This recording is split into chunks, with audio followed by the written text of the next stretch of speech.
Bad boys, what you want, what you want, what you gonna do when Sherry John Brown come for you? Tell me what you wanna do, what you gonna do? Yeah. Bad boys, what you gonna do? What you gonna do when they come for you? Bad boys, what you gonna do? What you gonna do when they come for you? When you were 8 and you had bad traits, you go to school and learn the golden rule. So why are you acting like a bloody fool? If you get hot, then you must get cool. Bad boys, what you gonna do? What you gonna do when they come for you? Bad boys, what you gonna do? What you gonna do when they come for you? You chuck it on that one, you chuck it on this one, you chuck it on your mother and you chuck it on your father, you chuck it on your brother and you chuck it on your sister, you chuck it on that one and you chuck it on me. Bad boys, what you gonna do? What you gonna do when they come for you? Bad boys, what you gonna do? What you gonna do when they come for you? Bad boys, what you gonna do? What you gonna do when they come for you? Bad boys, what you gonna do? What you gonna do when they come for you? Nobody now give you no break. Police now give you no break. That old soldier man now give you no break. Not even your hygiene now give you no breaks. Well, hey, bad boys, what you gonna do? What you gonna do when they come for you? Bad boys, what you gonna do?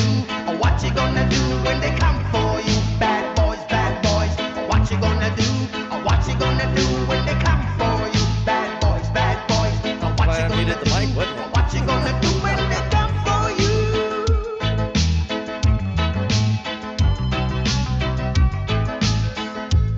I'm sorry. When I saw Megan do it for her Twitch video, I could not help it. It was a great sub.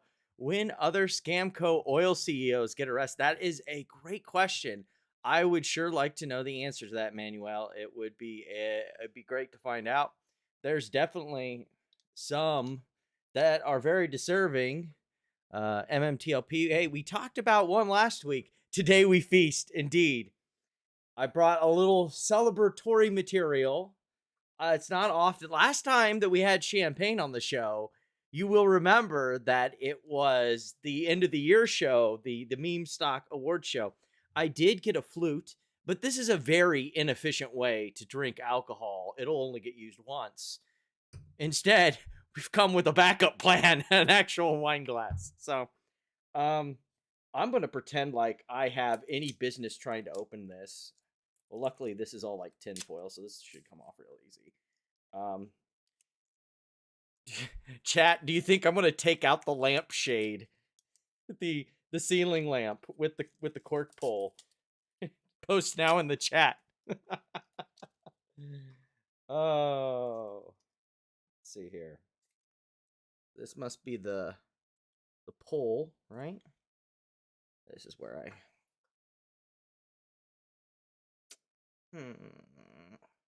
So we twisty, right? And then we just kind of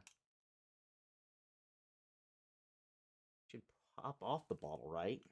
Not, or is this just like a, oh, this seems like a bad idea. Let's go. Bad idea time. Yeah.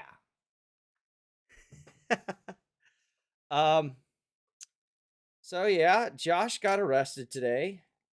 Technically, from what I understand, he has not had his grand jury, so this was just grab him. He's currently in Nassau County, awaiting extradition. Before we get to the full article, I have to, besides taking a sip of the champagne. Delightful. It's a bit dry, though. Bit dry for my tastes. We do have to... I think that there was a pretty good video. Let me see here. Which one was it? Ah, yeah, it's this one. 1 second here. that I'm gonna queue up that Vinegar Donut did that I think is A plus material right here. Um, so let's let her rip. When you say we are raising $1.5 million right now, you don't think that's a solicitation? No, I wouldn't call Then this you a direct promise a solic- 10x. Well, actually, you know what's and funny though, in Nick? two Nick, words Nick, after Nick, the Nick, 10x, you say safe. if it's a solicitation, how did I break a law?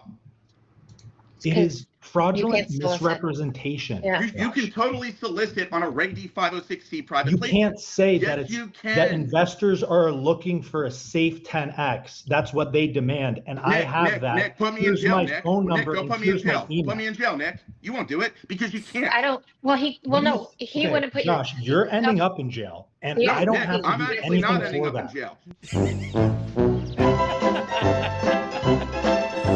Oopsies.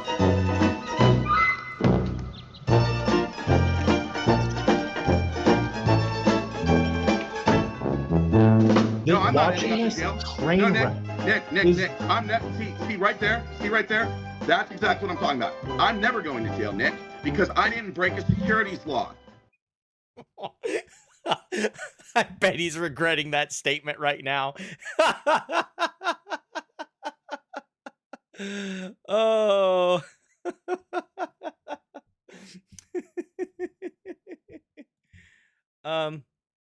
Yeah, even up to like the entire close of this entire silly situation, he was still pretending like he was just had the cleanest nose.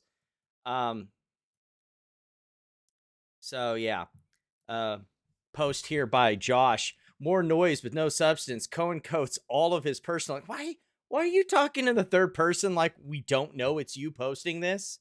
Like, Josh, come on, Josh. Josh. Cohen codes all his personal expenses and keeps them below 7 to 8K per month. Cohen also put 250K of his personal money into this business since September. Citation needed. Cohen has not taken a paycheck, which is also another lie, because remember, I know I'm jumping the script here. We're going to be all over the place, because remember, this was the dude who couldn't pay Bilzerian Holdings, dumped that loan onto the company and called it payment for services rendered, something he also hasn't disclosed. We'll get to their disclosures and if there's been any updates around any of the financial statements or anything here in a bit. Would you be surprised if there have been none? Cohen does not take it's not taken a personal paycheck. Okay, I guess he did say he has not taken a paycheck, which is truthful but only just. Absolutely pathetic. The level you will try to ruin a person. Keyword try. Well, there was no try this go around. As Yoda says, there is no try. There is do and do not. And Sarah Stogner did. So from the Houston Chronicle today, law enforcement officials in Texas. I probably should make this a little bit bigger so you guys don't have to squint to be able to read. Move this over just a touch here. Law enforcement officials in Texas and New York arrested Josh Cohen of Vision Oil and Gas Friday, charging the Texas oil field executive with theft and engaging in organized crime activities. I don't get the organized crime part. Is it because he has a company, so therefore it's like conspiracy to deprive, or like conspiracy to commit theft? Is it like I'd have to look at the actual statute to understand what's going on there. I don't know where the whole organized crime thing is coming on there.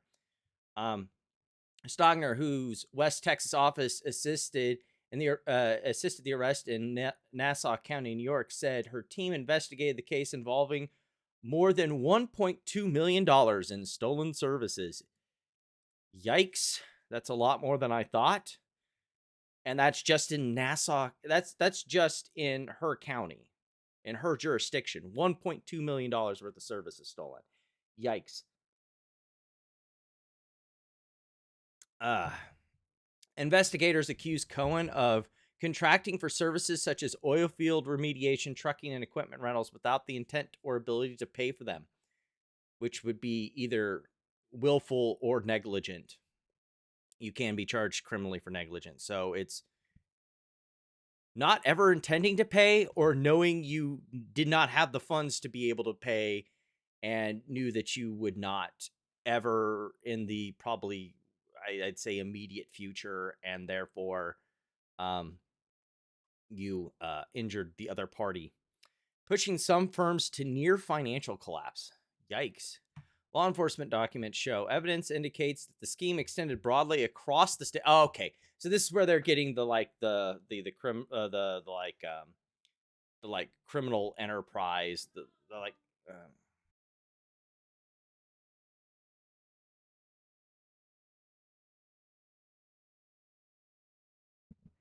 So like that's where you're getting like the, I guess, the whole like the whole like where was, yeah, the organized crime thing. So it's like basically, since it's across the state of Texas, I assume that it's racketeering charges. That's what they're saying. It's like some criminal conspiracy sort of operation. Stogner said that she began investigating the case after alleged victims shared their experiences online, which was shortly after the live stream we did with him. Oopsies. There's a fine line in the boom or bust industry between good faith, got in over your head, and con man, Stogner said. If you commit a crime in my counties and try to defraud my constituents, we will investigate you, and we will go arrest you no matter where you are, regardless of county or state lines. Cohen lives in New York, but operates in the Permian Basin. Yeah, we knew that. He's charged with 1 count of theft of services and 1 count engaging in organized criminal activity. Cases like Cohen's are challenging for law enforcement in small counties. For rural prosecutors, where most of the oil and gas operations are, they just don't have the manpower to get into these really forensically challenging cases. It's very consuming. Yeah, that is a very big problem for some of these local state counties and things like that. So that's to start things off. That's what dropped today. Much like what I said with the Houston Wade stuff, I think there's more to come on that. As they hinted at, that this is like a criminal conspiracy across multiple states. I mean, at multiple states, multiple counties, excuse me. Let me clarify, multiple counties. So there could be other counties where he's, and I assume that's why they're kind of putting these like criminal conspiracy charges in there. So that way they can link all of them together as like one criminal enterprise. Again, it seems like what's being suggested here by Sarah Stogner is what you would traditionally call racketeering. There's also the fact that you've got the stuff as far as the operation of the company. Remember, this is a publicly traded company, so it's so you're dealing with stuff like breach of fiduciary duty, more civil weighted stuff. And then you're also dealing with the fact that some of the stuff that, like, say, Oil Mutt had brought up, where you're talking about a problem with, what is it? Oh, yeah, the severed oil stuff. So producing on wells that he was told by the Texas Railroad Commission he couldn't produce on, but continued to produce on, and then claimed the production on another well or stuff like that. That stuff hasn't come to light as being proven yet, or anything related to that, but I wouldn't be surprised if the proof's out there. Would not be surprised, because, like, again, you look at some of the production on some of these wells, he's also hiding, like, we know that he has multiple operator licenses and he only like shows one of them or a few of them that we know of for sure. Reminds me a lot of someone else we might get around to talking to tonight. There was also a press release that Sarah did. We're going to take a look at that. Ooh, let me resize this. Whee!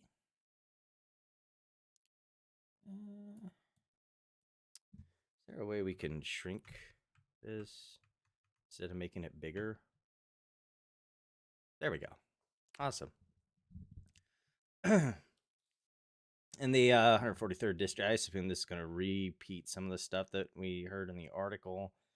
Charged with theft of services. investigation remains ongoing. So they're still actively looking into some of the stuff. They might add to the charges. They might like I said, I don't think like by any means that this is done. There's still stuff that they will probably go after him for, especially with some of the investigations we've done.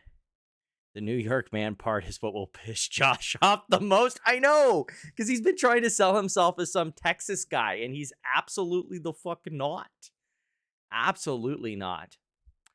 And to be fair, it is an accurate statement. He was living in New York last we knew, in the house of someone else.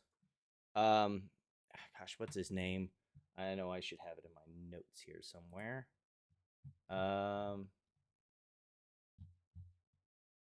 Yeah, the whole connection with, I know I should know this. Where is it?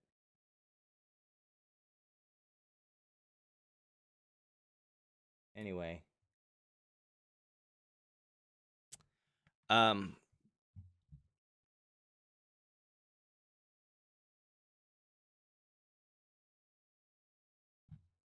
Oh, that's why, because it was up here.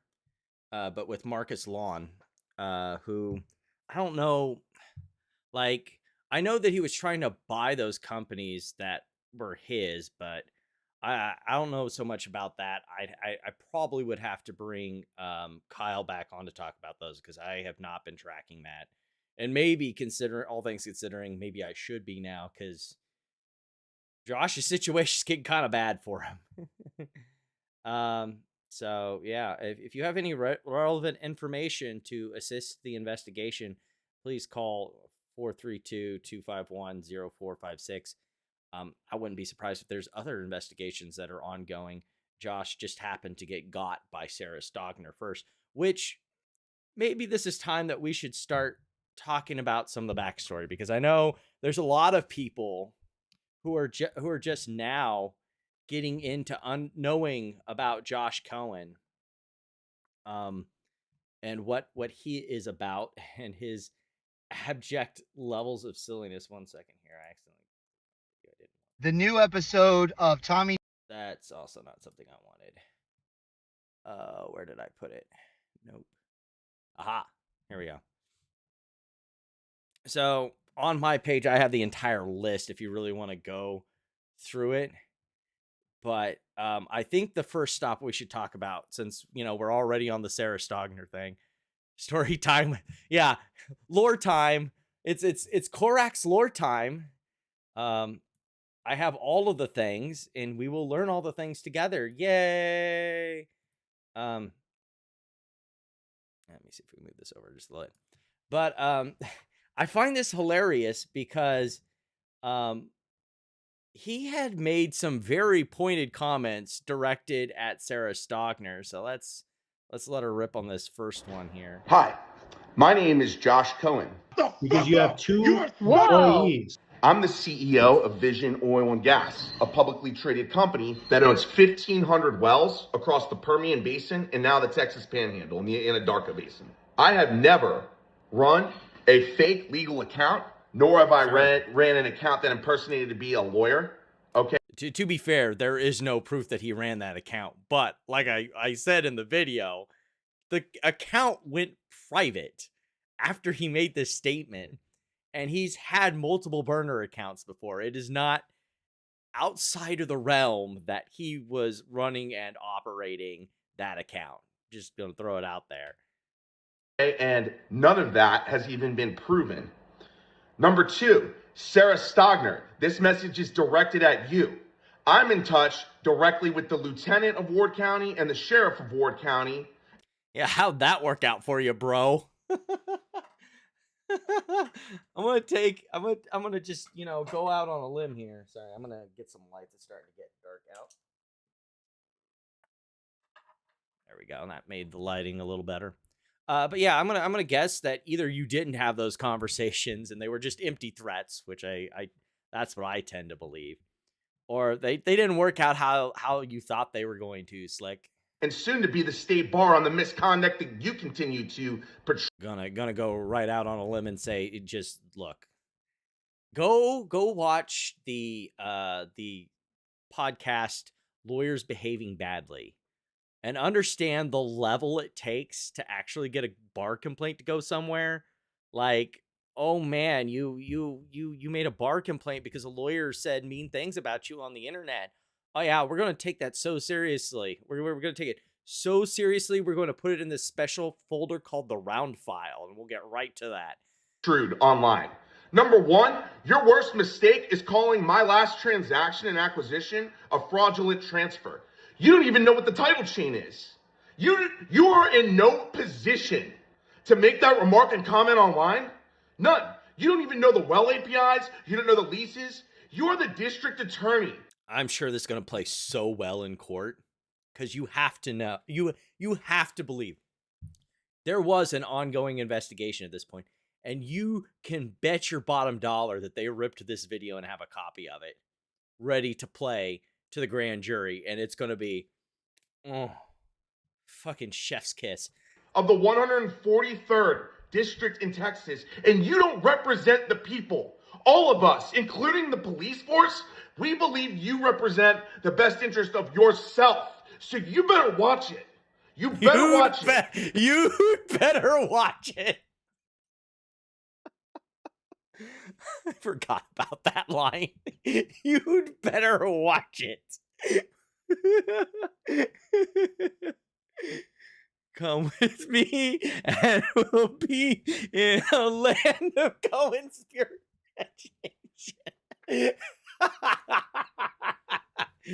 Because now you made the... Okay, I'm going to have to tell you something, Funky Soul Brother. We're going to get to some of the comments from the article that came from Meltdown, but we have the vote of one of the funniest chats for how few people that we have in here. We definitely have the cream of the crop, and the cream of the crop eventually rises to the top. I heard that once. So, keep doing what you guys are doing in the chat. Apparently, people who just pass by approve of your delicious commentary. Second mistake of telling me that I impersonated a lawyer online. You have no proof of that. You are using she didn't accuse you of impersonating the lawyer. We did. I forgot how incredibly cringe and stupid this 1 minute 30-second video was. You need to watch it because nobody in the field likes you. Ward County has had it with you. We the people stand up. You are a bully and a menace to society. Get offline. Go do your job. Did he break all the mirrors in his house before making those last two sentences? Get offline and do your job is two things that you could definitely tell Josh Cohen to fucking do.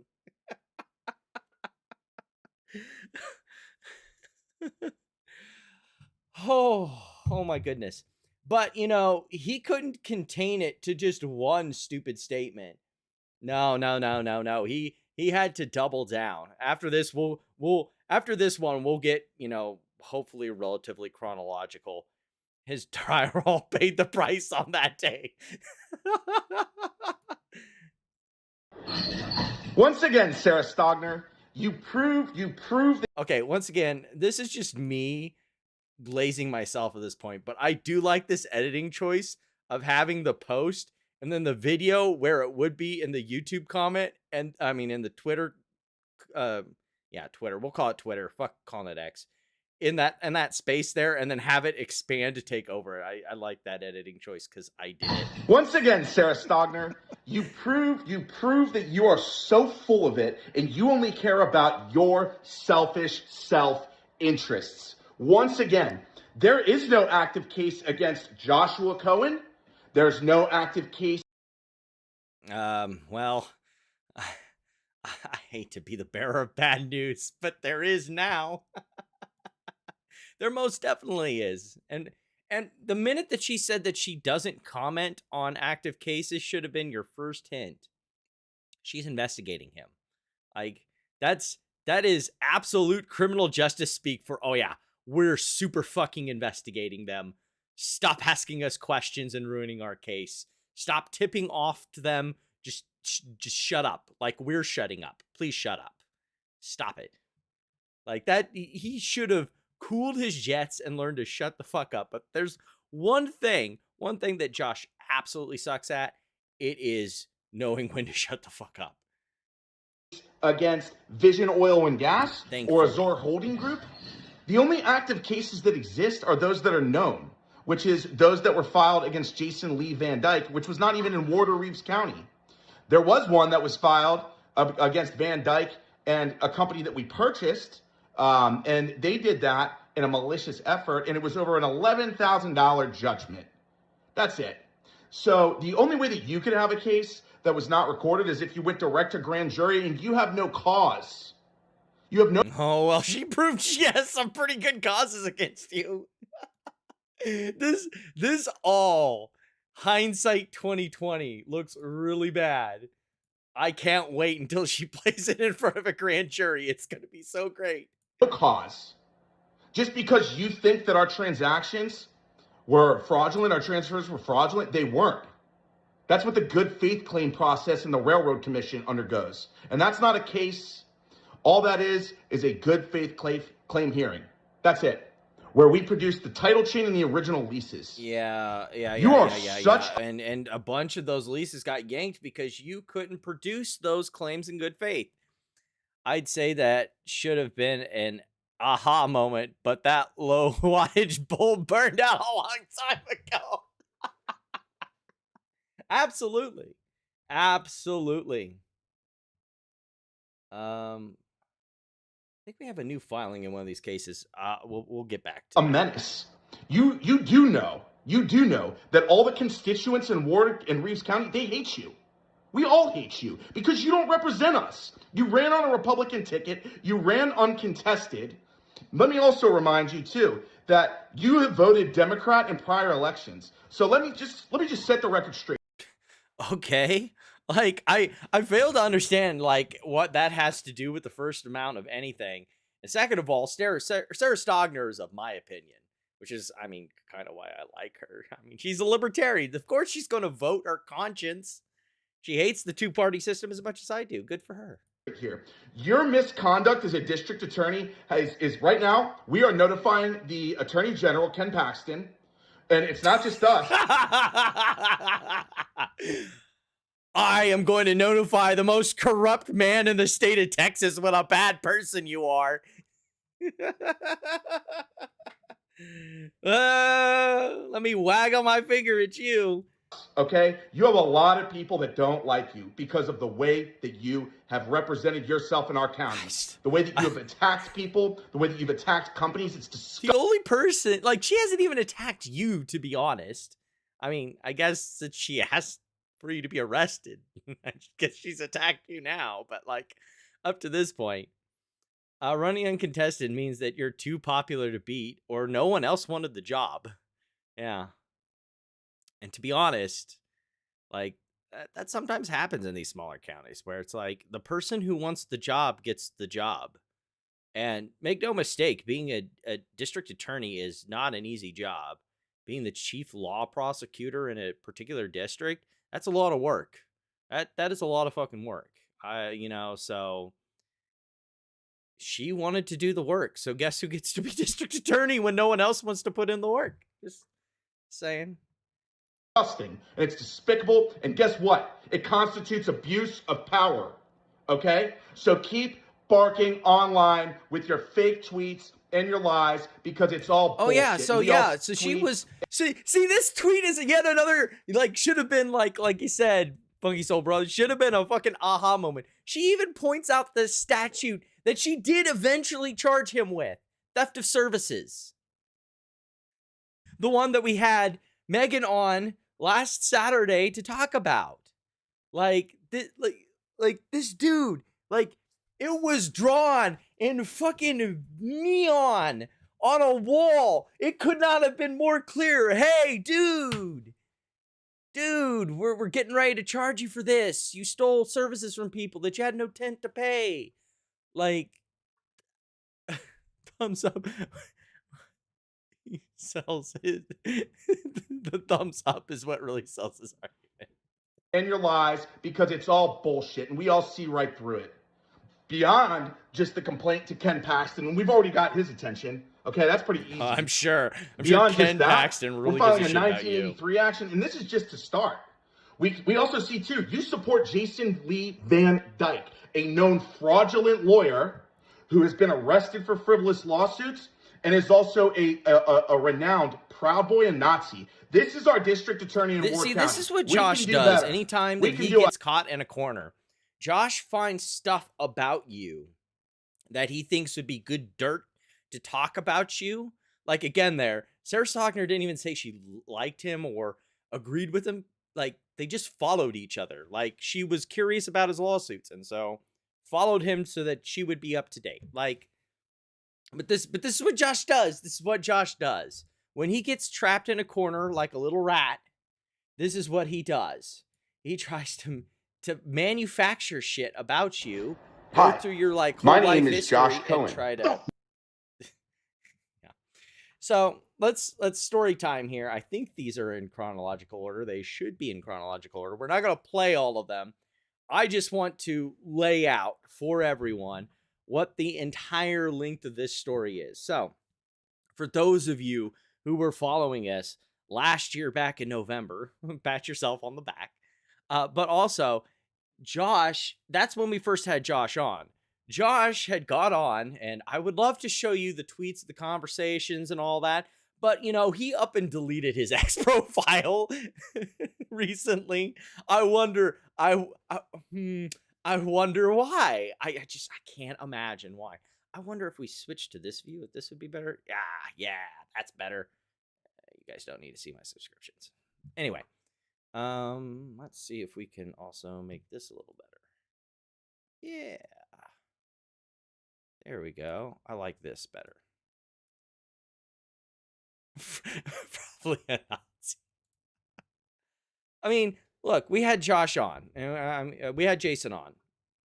We'll get to that. And he pretty much admitted, yeah, I was a shithead in the past. You know, and that's something people can do. They can admit that they're a shithead and fix their lives. And, you know, Josh hasn't done that yet. Jason has. And so, you know what? I'll take Jason at his word until he proves otherwise. If he continues being a shitbag, you know, we'll cross that bridge when we get there. But Jason has done what Josh refuses to do and admit that he's been a fuck up sometimes. Moving on. We're not here to talk about Jason, at least not yet. We're here to talk about Josh. So Josh was talking about maybe it would also help if we got the chart going. Because about this time, he had been doing a bunch of pumping where he had basically been making a lot of deals. And the whole hype around those deals had driven the price of, why is it not showing Josh's AZRH? Boom. Had driven the price really high up. Like, if you go back here, like, he was riding high. This stock was trading around like the teens since he had taken over, and it was starting to drift off. But right around September, now you will also notice that this time is about the time that he started doing interviews on YouTube. And as soon as he started doing YouTube promotionals, wow, look at that stock. It just takes off. A stock that had been spending all of last year, the end of last year, into half of 2025, just trading in between 20 and 10 cents, suddenly rockets up to an all-time high of $2.60. And to be fair, a lot of it has to do with the fact that the stock, why would Cohen DFE? The world may never know. Yeah, may never know. But so as soon as this, so he has this huge run up. And then you'll notice right here in November, we have a bit of a retrace going on. Can we get this to not be, there we go. Daily chart a little bit better.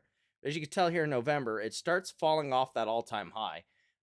Or as we like to say in the business, trees do not grow to the sky. And so he starts concocting a narrative as it comes down off this high. And it's not even that much off the high. It just starts drifting a little bit as it happens when you run out of hype, which eventually happens. The stock price starts to drift down a little bit. So that's when Josh starts saying, "Oh, the evil naked shorts are out to get him." Worst decision in Josh's entire career, but best decision for our humor. Because the minute he did that is when I started to pay attention, Amy started to pay attention, Kyle started to pay attention, Nick started paying attention, and that's when we started to find out just what this company was all about.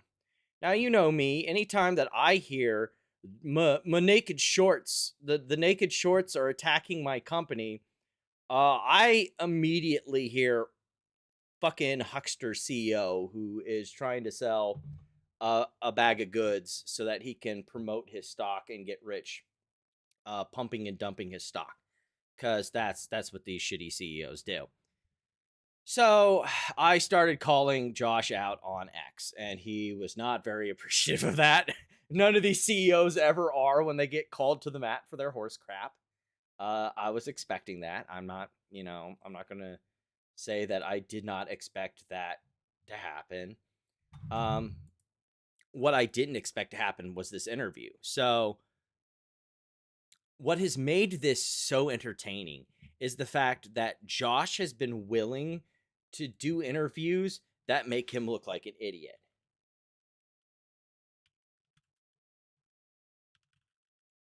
And this is one of those cases. So Josh does this interview, and it's weirdly like polar opposite of his entire X personality. To be fair, mine's a little different too. I tend to be a little nicer person to person than I am on X. So he gets on.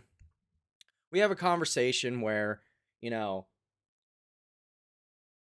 kind of point out that this whole naked short thing is kind of bullshit. Talk to him about, market makers and how the market actually operates, all that stuff. And Josh seems pretty amenable to at least, have that conversation. Whether it really changed his mind or not, I doubt it, but whatever. The more Josh spoke, the more the stock started to drift.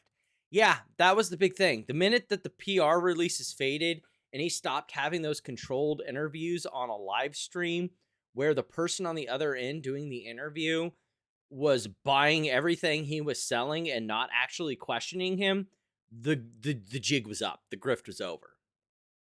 So, you look, this first interview 5 months ago, when was that? So this was December 13th. So by this point, we were right here. So again, we weren't that far off the high. But after that interview, see, I didn't even realize that. So after that interview, stock tanks. Because here's what happened during that interview. So we get in, and he spent, like you can see here, he spent a whole freaking hour just basically talking about stock mechanics and naked shorts and everything. And then I'm like, so, hey, Josh, could we maybe talk about the financials of your company? Could we maybe, kind of go over the financials? And to be fair, he was getting ready to do an amendment to his financial statements. So he was like, I'm kind of busy right now. So I kind of let him off the hook because it's in a couple days he's going to amend that. I think that's what really tanked the stock was that, he posted his amended financial statements and they didn't exactly look good. And so the stock kind of started to tank. My best Ralph Wiggum voice, we're market influencers. But so basically what happened at that point is, I'm like, okay, we'll wait for the financials to come out and we'll have you on next time, Josh. Oh, that's and, totally fine. And we'll get back to you and everything. And, to be fair, I did have some other live streams that I did. But I never really could hook up again with Josh about, talking about these financial statements, bro. Your company's finances, like, they're not great. But you keep buying up stuff. And to be fair, I was looking at them like just a retail investor, and they looked bad. I wouldn't touch the company, but they weren't anything outside of what I was, wasn't, expecting. They weren't particularly horrible, but they weren't particularly great either. So we had a confluence of things that happened. So right around, what was it? This was 4 months ago. So this was January 10th. Josh really did not like this one because we had Kyle on, who was at his time his biggest detractor outside of Nick. And then we had Running with Bears on because I really wanted to, like, is there something I'm not seeing with these financials? What's up with all this? So by now, this was like January 10th. So here's your all-time high up here of $2.60, a auspiciously round number. And then here's where we are by the time I do this live stream. So the 9th, the stock is, what is that? Opened at 70 cents. Its low was 67 cents and it closed at 70 cents. So already we've drifted very far from the all-time high. And basically Running with Bears has a lot of questions about his financial statements. Like go back and reread rewatch the live streams that we have with him there, because he has very big questions about his cash flow statements, has really big questions about the inventory, the offset for the liability of the oil fields was a big one. He did nothing to explain it. He just has this giant ass number on his fucking like balance sheet, but doesn't explain, what all is going into it. And that was the big thing about the unaudited financials for running with Bears, was like, he's not explaining anything. And if you're not explaining anything in the financial statements, that's a problem. Like, even if they're unaudited, like, the whole point is to, if I look at the financial statements, I should have a breakdown for everything. And I should see on my own where everything's coming from, so I at a glance can understand the business. And that was the big thing Running with Bears was saying. It's like, there's a lot of numbers that as he told me, he doesn't like using the F word, fraud, because, in his business, if you speak that word, you were throwing daggers at someone. But there's a lot of question marks he had about those financial statements because the numbers weren't mathing. He wasn't able to see where the numbers were coming from, and that's a big problem. 6.5 cents per share. As Kai says, I love the stock. Or am I reading this entirely wrong? No, that is indeed. It is down 12%, almost we'll call it 13%. It was down today. But yeah, it's trading around 6 cents. We in the business, and we can call this foreshadowing. Or actually it's just time traveling and back into the future, or present, I guess. So yeah. So we had this conversation. That was a show. And this was the weird thing. It's like, Josh, there's no way for Josh to finagle around to get around the fact that these numbers are atrociously bad. There's no way to escape that. So he just he plays it off like, oh yeah, I really like the the CPA guy coming on and talking CPA stuff because supposedly that's what Josh used to do.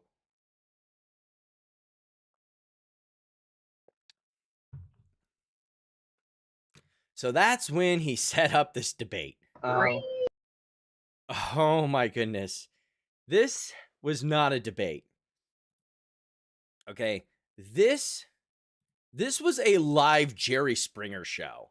That's what this was. This was a live Jerry Springer show on this channel. It is I want to say, yeah, it's about 2.5 hours of unmitigated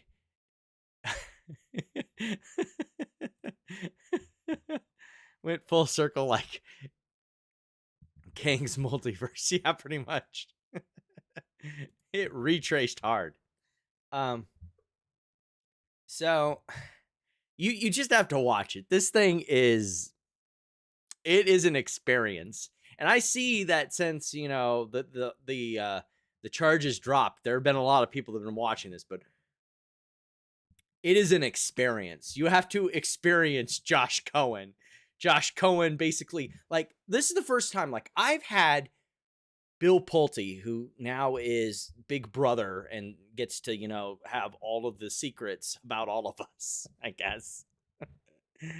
Head of national security. Oh yeah, awesome, great, awesome. But like, I never had to mute him. We had a conversation. I think he's a fucking idiot, but we had a conversation. Like, I could classify that as a conversation.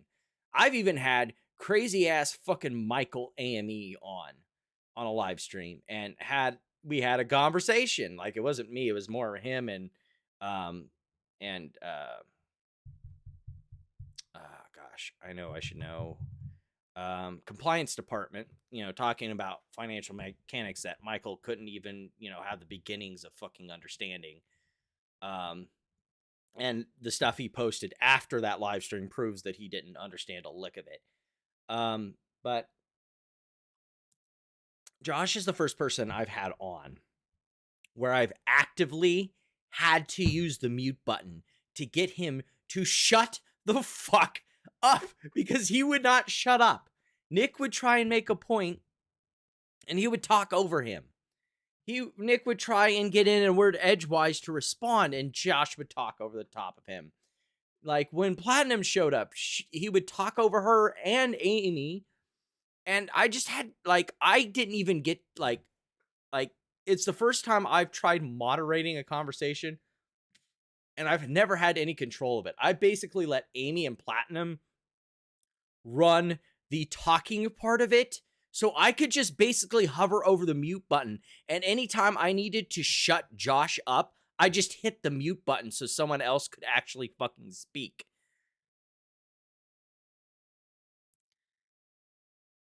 I'm cooked on I'm cooked. I occasionally read about this ticker symbol AZRH and saw this morning that the CEO was arrested. Yeah.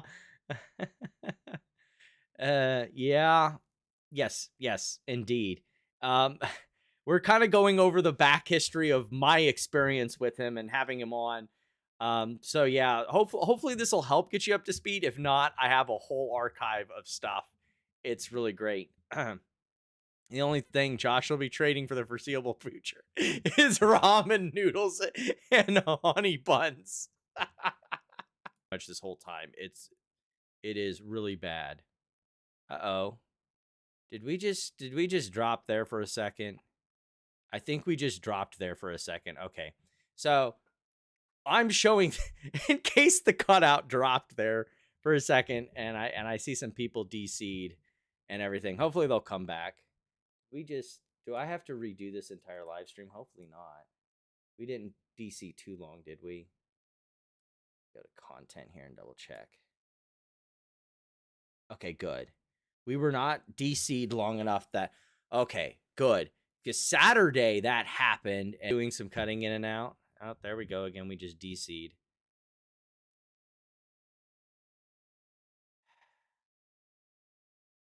All right, are we back?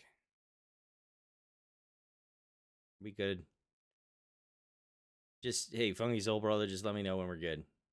Are we good? Yeah, gonna get a thumbs up there. Are we still cutting in and out? My goodness. All right. So I think we might be good again. Are we? Are we though? Okay, it says we're streaming. I'm gonna go ahead. Hopefully the cutting in and out was not super horrible. Let me make sure we did not, you know, lose the live stream. Okay, we're still good on that. I think some people may have exited stage right during those disruptions. All right, I see some people are coming back. Okay, good. So we're good. Good to know. Hopefully this doesn't happen Saturday. Hopefully I'm having all the bad experiences right now, and Saturday will be a breeze. It'll be great because I don't want any interruptions when we're talking about Bill fucking Pulte. But yeah, here's the full Josh Cohen experience now that we've got the live stream back going. Okay. You bought Freedom Well. Did you not buy Freedom Well? Nick, it doesn't matter. You're saying that I don't pay vendors. I Did bought a that, company that that. no. Nick, This is important, Josh, shut the because fuck you have up. two You are- employees, Wow, two employees that have wow. reached out to me saying you haven't paid them. When you bought Sick of Freedom this. Well, I bought it. They had vendor debt. I then You settled buy it into the the stock. debt. So shut the fuck you up, understand liar. you get the Nick, liabilities? you know what? You know why I'm about to leave? Because you have I don't care constant if you leave. gaslighting Have a and lying. stroke. You can either defend yourself or not. No, I'm not defending myself. You You're a also, fucking con on your artist and a balance liar. sheet, Dude, you're are a con He's artist adding and a just liar. asking a retained earnings. question. Yeah, but no, He's he's just not asking asking a a question. question. He said I have a history of not paying vendors. That is a lie. I bought a company. Then why are The you company had vendor disclosing debt. lawsuits on your statements? Why do I have lawsuits? Because Freedom Well Testing incurred vendor debt. I then settled it through the stock. I then unwound the Except you merger because it canceled wasn't it. to the benefit of my shareholders. See, this is the thing I don't think Josh ever truly understood is that you can't there's no take backsies. That's why you do DD. He was very upset because like the whole situation that happened here is he was trying to explain, and I think he finally did. He was explaining that what happened was that the company he bought had vendor debt, which when you acquire a company, cocaine is a hell of a drug. Yeah. When you acquire a company, you take the assets and the liabilities. So that's why you do DD, because when you buy the company, you get all the debt and everything they owe. It's now your problem. So now he's trying to say, oh, well, we just unwound the thing and we canceled shares. We paid the vendor debt with shares. This is the part that's also going to get him in trouble later, and is already part of the reason why he's in trouble in a civil lawsuit. Is he's trying to say he unwound the company, he unwound the debt. That's not how that works. It does not work that way. You don't get to cancel the shares, unwind the debt, all this other shit. It's why he's in trouble in a lawsuit that we haven't seen any updates in it yet. But basically, it's this lawsuit in Harris County, which is Blaze Sales and Services versus Freedom Well Testing, and there's another one in there too. We'll get to when we get to Jason Van Dyke. But basically, he acquired a company that had vendor debt, and then just decided he wasn't going to pay it. In fact, with Jason Van Dyke, well, actually, we'll just save that story for when we get there. Let's keep things roughly in chronological order. Okay. So then what happened? So you were just like, we'll give you shares. Please stop suing us. Nick, And then you're like, oh, talking. actually, shareholders are not going to gotta cancel stop that. talking. And you Colin. think the You cut debt is people off at washed. the wrong time. Okay. No, you cut people off at Why the don't wrong we- time. You cut people off at the wrong time with lies. That's what you do. Josh, You're a fraud. when you make So- an acquisition, you can't just sell it back Nick, thank for you. $1 Nick, hold on, and hold on. Can I pretend ask like, something? oh, I wanna I ask don't owe something. you anymore. Like, yeah, that is absolutely true. And like I get that he's interrupting Josh and Josh doesn't like it.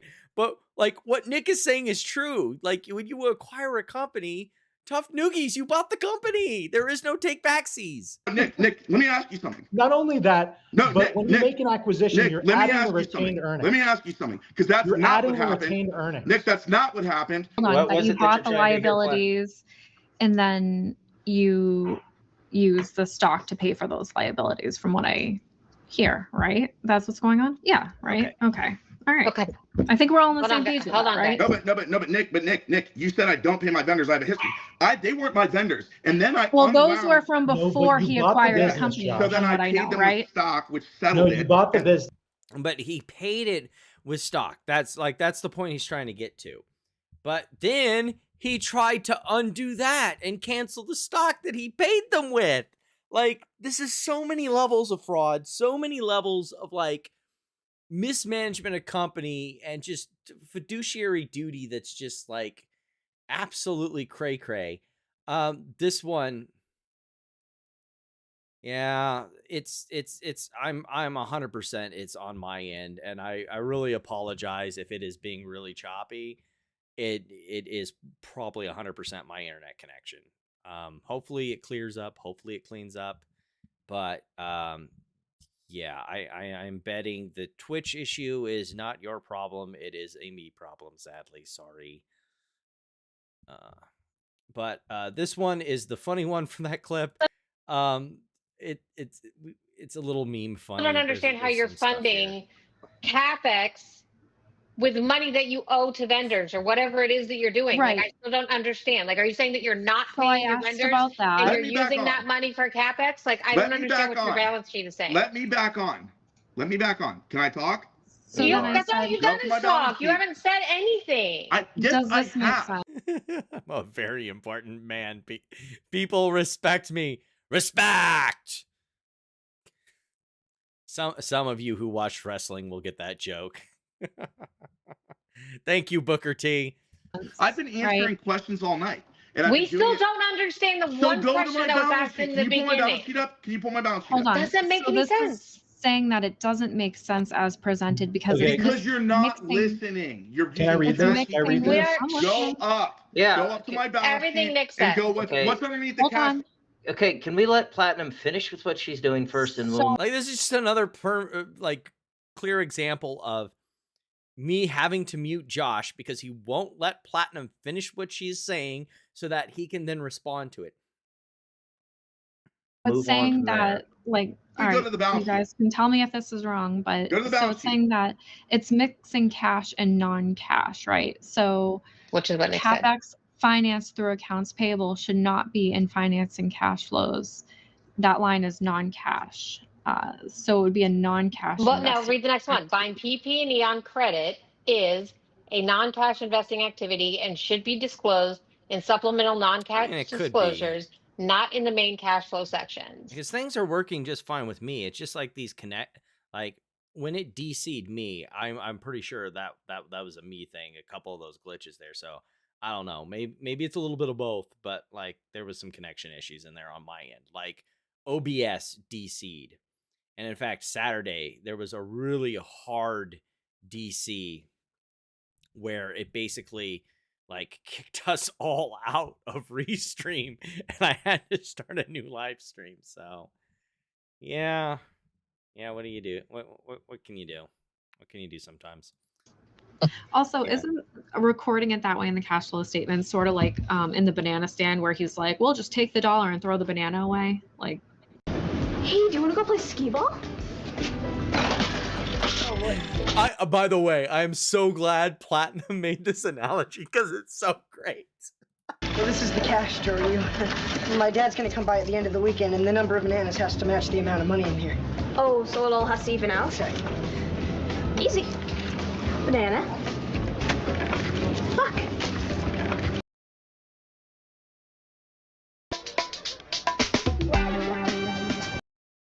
Now that we've gone, have dinner. Way a banana finds out. I think you should do that math again. Why? Is it wrong? It's fine. He's a narcissist, not an embezzler. Feels like something Josh would say. Don't worry about it. He's an arsonist, not an embezzler. But like it got better because then we had Running with Bears back on because I think he had a new set of financials and we went over them and like he was having the same issues. Then we had an extra, which But it's complicated. I think is important because this was the skeeziest of skeezy things I have seen a company ever fucking do. So, for summary, like I really think that the shareholders should sue Josh Cohen for breach of fiduciary duty. And there's probably not any money there to take home, but that's probably why no lawyer will take it. It's just like there's no money there. Josh Cohen is, kind of judgment proof. And at this point, taking over the company isn't a great thing either. But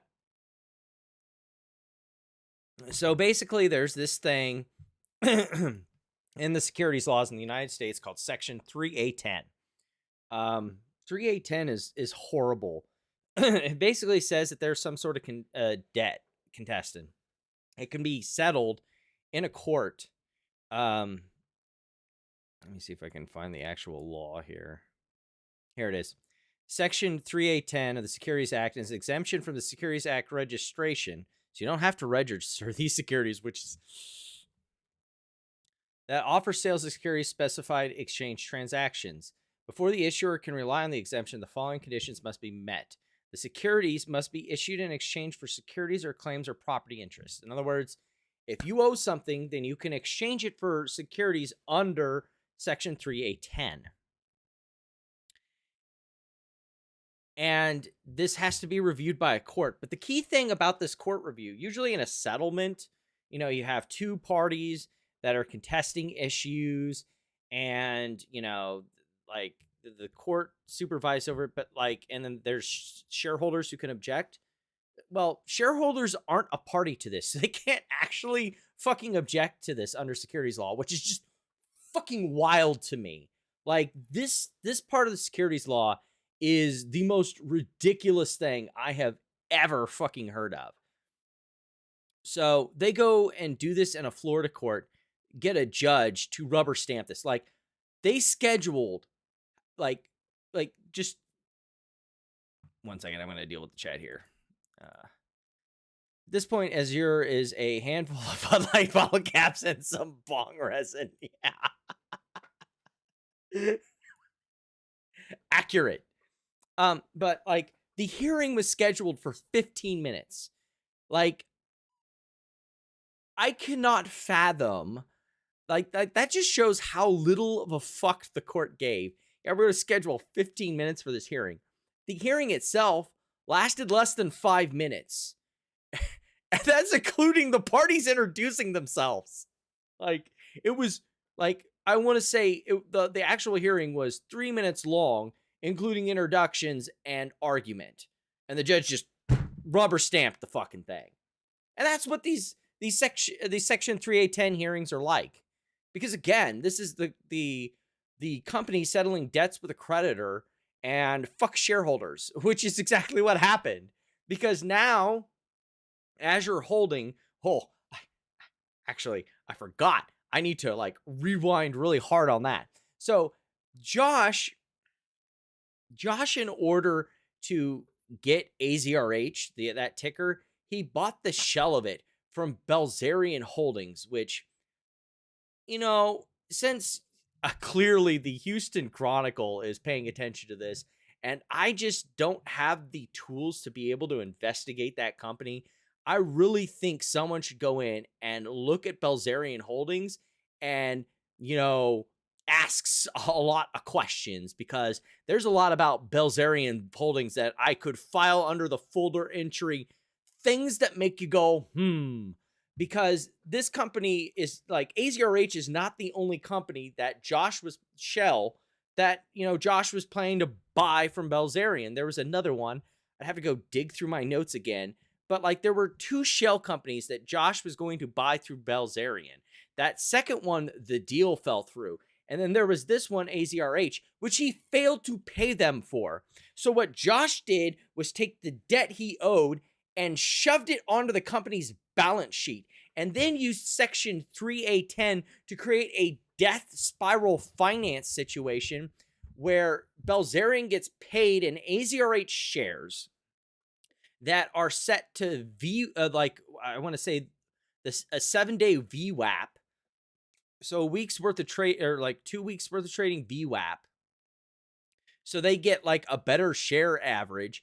And then on top of that, if on a particular trading day when they ask for shares, the stock is illiquid, they get even more shares, and they continue to get shares until the debt that Josh then shoved on AZRH, so AZRH technically owes it, is paid back. Like, this is like, and Josh said that the debt was transferred in the court filings. The debt was transferred from Josh to the company for services rendered, which again, we've never had a disclosure on how much Josh is supposed to be paid. He says he takes no salary, no paycheck, yet he just dumped the debt on there. and just said, oh, it was for services rendered. And we've never gotten a disclosure about that. And we've never gotten financial statements like to update that. I mean, not that it probably fucking matters now, but just like this whole transaction is such an epic breach of fiduciary duty and probably a reason for criminal charges at not state level, but pound you in the ass federal prison level of just absolute despicable behavior from Josh. I'll get to the chat now that I've had my rant there.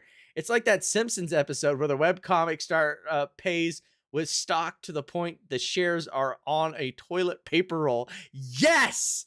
Yes, exactly. We can't pay you, but we can give you more stock. And that's how Josh has treated this company. He bought all the oil assets with stock. He paid for all of the debt that these companies owed with stock. He paid for the own debt that he owned from Belzerian Holdings with stock. He thought it was his own personal fucking money printer, the company stock. Like, get one of those guns where you could shoot out money and just go. That's what Josh thought the equity issuances in his company were. And it served to only fuck shareholders. He must be in withdrawals tonight with how much he was drinking and hitting the bong on that live stream. Yeah, I would believe that. He got a new roomie, Moose, that will help him adjust. Yeah, well, he gets to spend the weekend at New York County lockup, and then probably Monday he'll get transferred to Texas. So, chat, come up with a good nickname for his Texas roommate to replace the New York one. Moose is definitely a good New York one. We need to come up with a Texas one. It's a shooter, but it's stock certificates. Accurate. 100% accurate. Oh my goodness. So after that entire episode, that's when he had his little meltdown going after Sarah Stogner. And then we had Jason on. That live stream was basically where Jason explained the whole situation, where Josh was had basically, promised to pay in shares, and they were willing to accept that. Longhorn. That seems like it's cheating almost. But I will accept that until I find a better one. But basically, it promised to pay the company that Jason was representing in shares. And then he just canceled the shares out of the blue and thought he'd just fucking get away with that and no one would do anything. And it's like that is just so epic levels of crazy. I don't.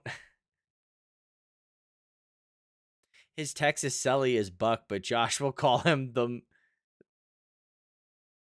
mechanical bull.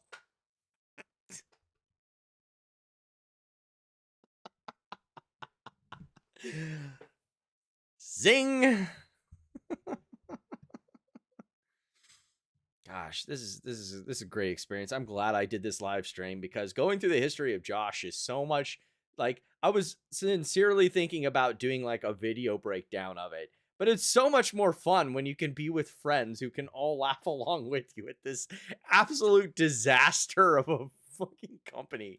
I don't even. When I first started doing YouTube videos back in 2023, yeah, I was dealing with meme stocks, but it was like AMC, and we were talking about high-level stuff like arbitrage trading, the gap between AMC and APE, and the legal going-ons. But I'll tell you what, that with the chancery stuff and all that, and that was a lot of fun. This is a whole different kind of fun. This is just lunacy levels of fun. Not saying that one or the other is better, but I definitely, if you told me 3 years ago, because I would have been in the middle of the AMC lawsuit covering that at this point. If you told me 3 years ago that I would have been covering this level of numpty nonsense in the meme stock community, I would have been like, you are out of your fucking mind. If you would have told me that someone I was covering would be going to prison, I would have laughed in your face. Like, this is silly. Absolutely silly. Absolutely silly. This next one was and then of course we do have some funny situation that was brought to my attention. You know, I personally, I love Facebook Marketplace. I think it is a great resource. In some ways it could be better than eBay sometimes. I never do the eBay style thing where you have it shipped to you, because I found that there's a lot of fraudsters on Facebook Marketplace. Always get your stuff on Facebook Marketplace like it's a garage sale in person at a safe place for pickup. Do not have the ship to you feature. Almost all the time I found that is a lot of fraud involved with that. Don't do that. So anyway, this is completing that joke. And then of course we do have some updates when it comes to our old tried and true AZRH. Remember, in that leather jacket with a turtleneck and the beard groomed down almost into a point, I feel like I am some 90s Saturday morning cartoon villain. Either that or someone that's auditioning for Red Alert 2. It just, anyone else getting that vibe in the chat? It just, looking back on that clothing and attire choice, I don't know. I don't know. Get enough of them. The severance list. These are all the severed wells that they cannot produce oil on. It's a pretty long list. Wow. I mean, what was it? Oh yeah, here it is. Indeed, the next one. He's selling wells, his highest production wells. No, he's just testing the waters. Come on. Oh, just testing the waters, right? Yeah, sure. He obviously has a distinct lack of cash liquidity, and no one wants to take his shares because they're worth nothing. And it's not like you can dump them on the non-existent market for his shares. So he's got to sell assets. A great sign that you're heading to bankruptcy. Real executives sell oil and gas assets on Facebook Market. Really though, you're advertising that you're selling wells on Facebook page. Dude. What legitimate company sells their wells on Facebook?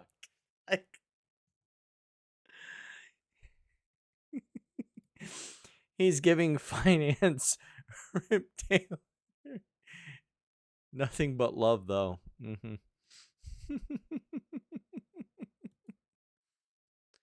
Yeah, and then we had Running with Bears on. Oh, is that a clip out? Yeah, that's a clip out from the last live stream. And of course, we have the live stream we're doing, and then of course the live stream where we had. Oh wait, what was this one? Before we get to that. Funny analogy for going concern notice. Oh yeah, this one is actually pretty good. One of the best. So of course we have the going concern with Running with Bears, bar none. This is the best Running with Bears clip. The going concern warning still. Is it still as confusing as it was last time? Yeah, still says that they look for more cash flow and stuff like that, but they don't need the financing. Trust me, bro. Yeah, it's kind of like I didn't break up with her; she broke up with me. But we didn't really break up. We're just kind of a thing. We're just kind of separated. It's okay. Daddy's living back with his mom and dad, but it'll be okay, guys. It'll be okay, kids. Because I had this in the Bed Bath crowd. You only put a going concern in because the assumption is that you will continue to exist in the future. Because the thing I heard the most is going concerns are boilerplate. They're never boilerplate. It's so wrong. I can't tell people how wrong that is.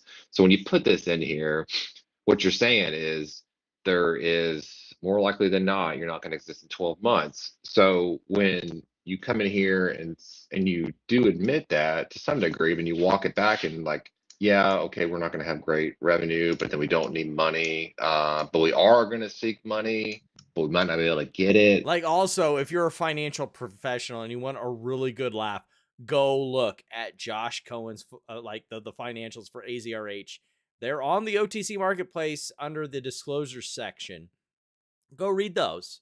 They are a laugh and a half. And that's what we're talking about here, is this, like, he put in a going concern, which suggests that they might not exist in 12 months. And they're talking about they need financing, but actually we don't need financing. We could offer shares, but we don't really need to offer shares. We're looking for more liquidity, but we don't really fucking need it. It's like, the whole disclosure section for that is like talking out both sides of your fucking mouth. And it's just only something Josh would do.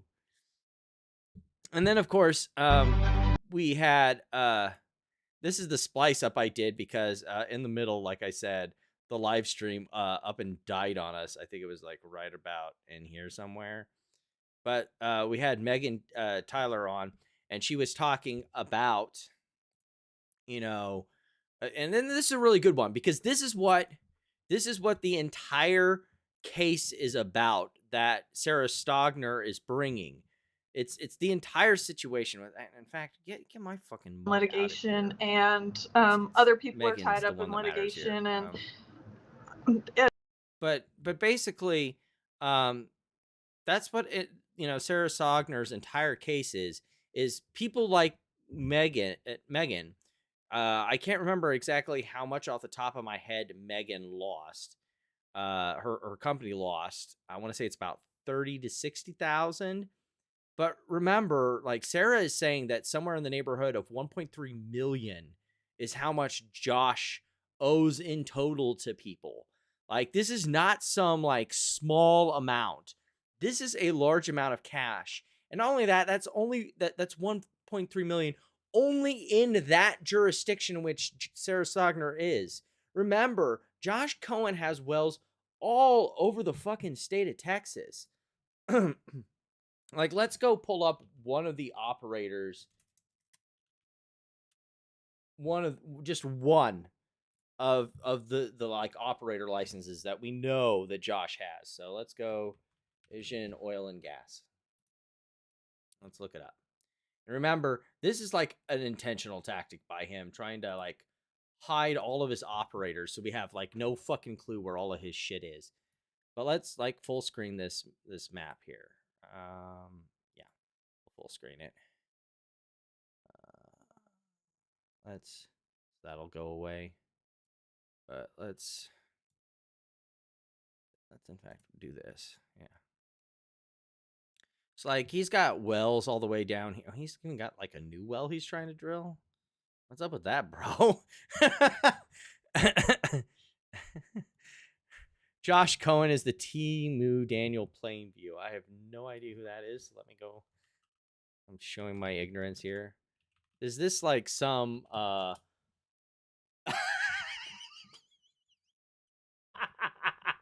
okay. I should have known that that's what it was. The There Will Be Blood guy. Accurate.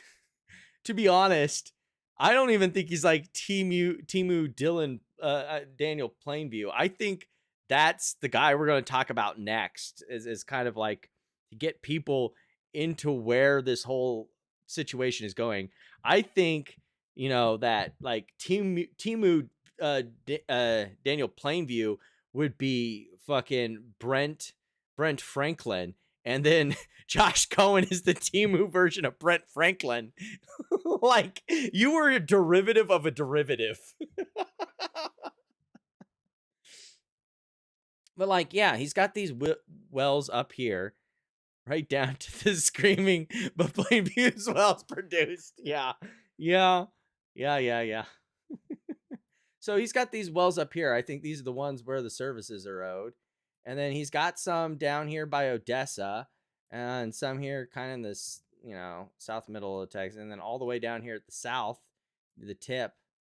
And then some here just outside of like Corpus Christi and Kingsville.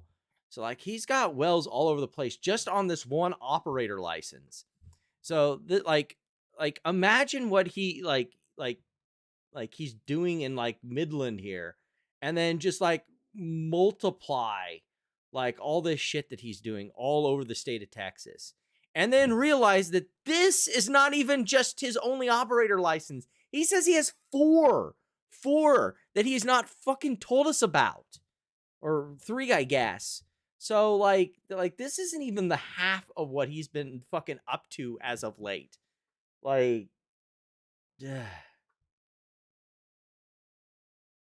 oh yeah, that was just me trying to say, yeah, no, this isn't the only criminal case we've covered.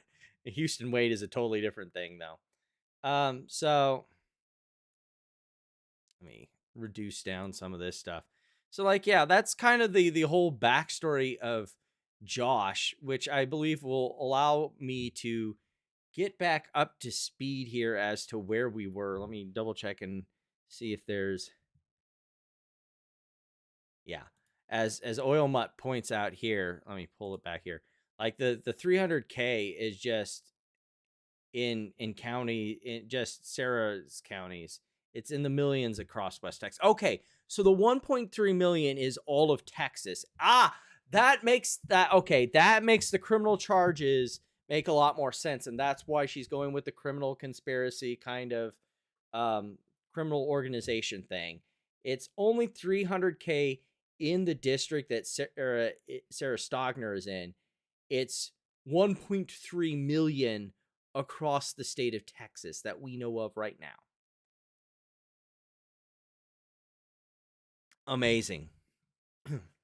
That is good to know. I'm glad I saw that in my notifications, because that is a good point to make.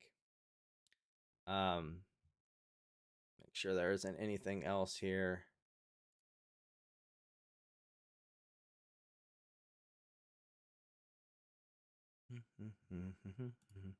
So I think it's also a good time to bring in one of our good friends, because Kabiko has been following this from far away on Blue Sky, probably where I should be, because X is kind of a fucking shithole. Oh dang, TBI may end up giving him a class if it's statewide. Yeah, I didn't realize that Texas had a Bureau of Investigations. Like, some states do, some states don't. I know my home state does. I didn't realize Texas had I thought they had like the Texas Rangers. Didn't realize they had like, that. But yeah, so ever since yeah, so he immediately picked up on the whole post that I made and said, tip, when a district attorney announces she's investigating you, don't make an insane video attacking, insulting, and threatening her. You'd better watch it. We already went over that. But oops, sorry, I don't want that to say thanks. We already saw that. And I said insane videos, plural. He made 2. I haven't commented much on this name, but it's like the DDoS attack of insanity. In case you didn't know, now that we've gone over the backstory, I'm going to catch you up all on current and everyone's comments on the current situation. So this is where we're going to really have fun. Story time is over. As far as the lore part of it, we're into the story time section where it's fun and we just get a laugh. DDoS attack of insanity. One of my favorite stories is that one of his vendors, this guy allegedly he owes money to, stalked him to an all-sub store in Texas and beat the piss out of him next to the Chips and Jack Links. Yes, that did happen. Yes, we went over that in the last live stream Saturday. Megan said that did happen, and that the guy who did it is genuinely a nice guy. But like, again, we're talking about hundreds of thousands of dollars that people have been stuck up for. Like, their company, their livelihood, as Sarah pointed out in her PR and in the Houston Chronicle article, their entire livelihood has been destroyed by this motherfucker. So like, yeah, you're like, imagine you have your own private practice business, and someone didn't pay the bills that were owed you, and like, you had to give up your job, you're in debt, your business is failing because some fuckwit can't pay his fucking bill. Like, yeah, like I'm not saying that justifies the violence that happened, but I could definitely understand why someone would be really pissed off, really, really pissed off. But we did go over that. That one was funny because Josh later made a video that he posted to Twitter where he basically said, "Oh, oh, look at my face. Does it look like I got beat up?" Sometimes it takes a couple days for, black eyes to form or things like that. Depends on the bruising or whatever the case may be. But he was making a big show about, I didn't. And then we got from Kyle that he filed a criminal complaint for assault and battery. So, so yeah, apparently he felt, injured enough that he needed to file a criminal complaint about it.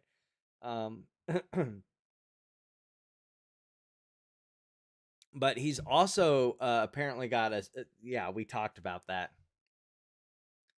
he basically has a summary judgment order possibly coming down the pipe at him. But yeah, so nothing like I'm glad to know that Kabiko's keeping up with it. I've been chatting back and forth with him. We've been kind of watching this, and it's been a load of fun watching Josh kind of implode during this entire situation. Let me turn this up on the size, which means I'm going to pull this over. So these are comments from Meltdown about the current situation. Of course, he's proud here. Had to explain it to some people because I didn't realize until I after posted the screenshot that they had changed the title so it didn't have Josh's name in it. It just said Texas oil CEO arrested. And I'm like, wait, what? Which I can understand why they changed it, because then you get kind of this clickbait thing going where, people who probably wouldn't have clicked on it are suddenly like, huh? What's going on here? Texas oil CEO arrested? Oh, wait, it's just Josh Cohen. Or more than likely, it's like, who the fuck is Josh Cohen? I've never heard of him. But there's been a lot of people who have been acquainting themselves with Josh Cohen because it's just amazing. But yeah, most of the people in the comments were oblivious or hadn't realized, but mostly celebrating, that Josh finally got his ass clapped, because he is just yeah, I even got something here like almost balances out Plute becoming DNI almost. So yeah. Then what was really funny is the subreddit for the Landman series. A CEO in Texas seems to have taken Landman seriously. He's been busted for organized crime. Which, yeah, also really, really funny. So yeah, more of that. It is definitely going mainstream. We also got Megan's Good response. morning. Oops, I didn't want to scroll past that. Let's actually size that back down. Good morning. Happy Friday. Wow, what a morning.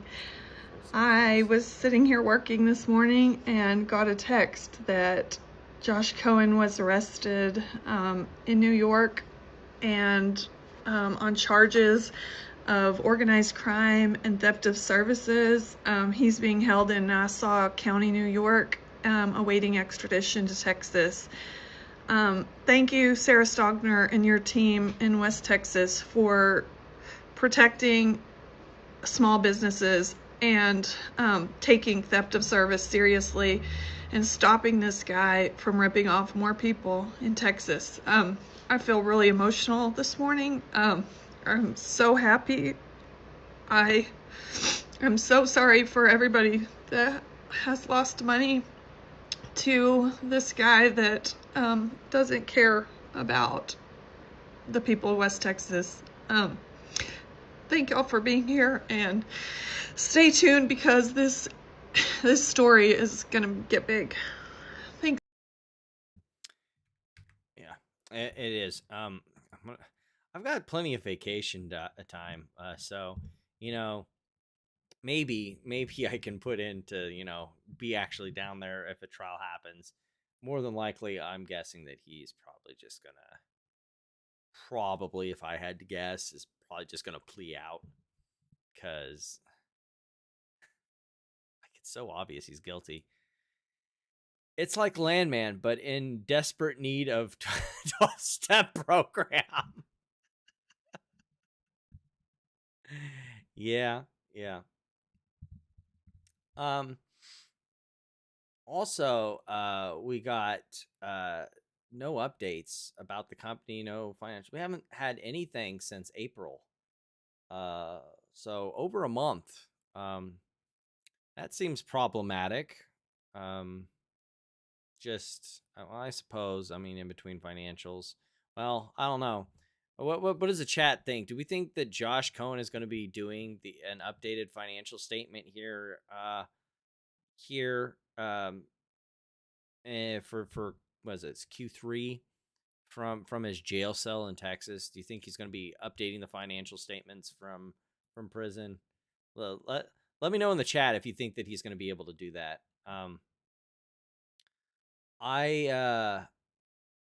Actually, before we do that one, I just kind of want to do this one. You should read the piece on your own. I'm gonna do the highlight thing here, so we can highlight and have it play back, and I'll pause as it goes. Also, because I'm gonna take a quick break here while this is playing. But this is an actual, real, like, professional investor asking Josh questions via email. This is over a 24-hour period, and with Kyle giving commentary in between. Go like the article, and subscribe to Kyle's Substack. But I'm gonna play this for so you guys can listen while I peace out for real quick, and I will be back, and I will also add my commentary when the time comes. So if you read my last piece on Azure Holding Group Corp. $AZRH, you know the shape of the thing, a rehabilitated Nevada shell, a floating conversion preferred that works like a permanent equity toll, a $155 million equity-funded acquisition bench stapled to wells doing 30-some barrels a day, unaudited financials that don't tie out, and a CEO who substitutes social media promotion for disclosure. That was the autopsy from the filings and the X feed. This is something different. Below is an email thread that ran across roughly 24 hours on September 17 to 18, 2025. On one side is Josh Cohen, writing from josh@controldev.com. On the other is a prospective investor. I'll keep them anonymous, but for context they describe themselves as a family investment office outside Dallas who did the unthinkable. They asked Cohen, politely and in writing, to back up the story with documents. What follows is the entire exchange. I've reproduced every email in full, word for word, and added commentary after each one. The investor's name, email, and phone number have been redacted, everything else is exactly as written, typos and all. As you read, notice something, the investor never raises their voice. They just keep asking for the same handful of things any real allocator asks for: audited numbers, a reserve report, a share issuance. To be fair, a little hard to raise your voice in an email, but I get what he's saying.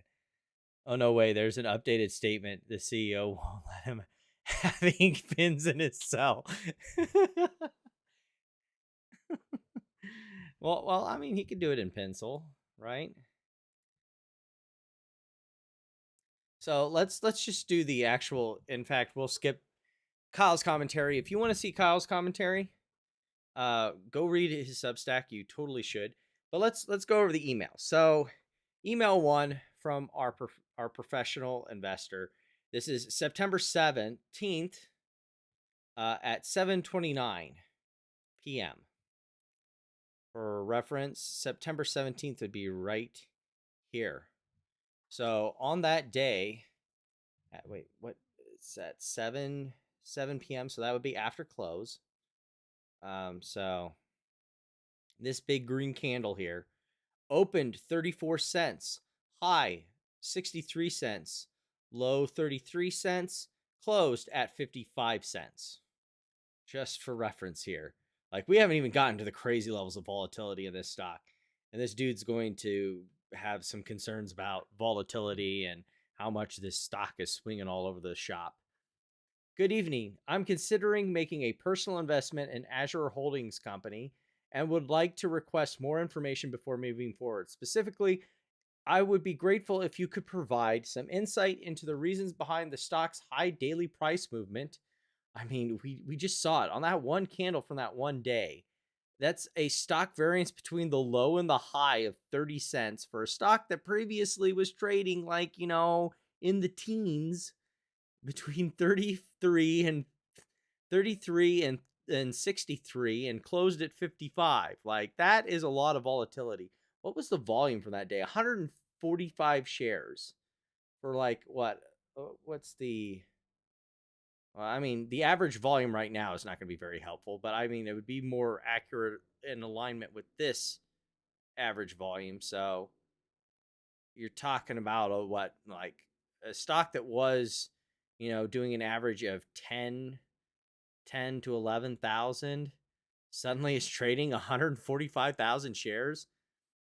How much will his bail be? That is a good question. I don't think we'll know till he gets moved to Texas, because that's when they'll probably have the bail hearing. So we probably won't know what his bail posting is till then.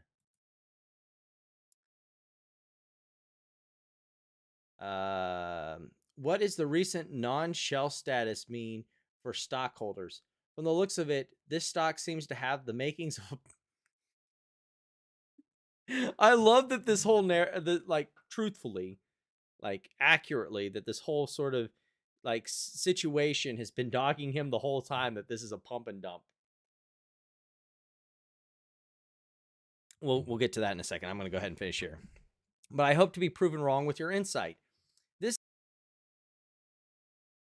better understand the company's financial position and future. To hearing from you sincerely, name redacted and all.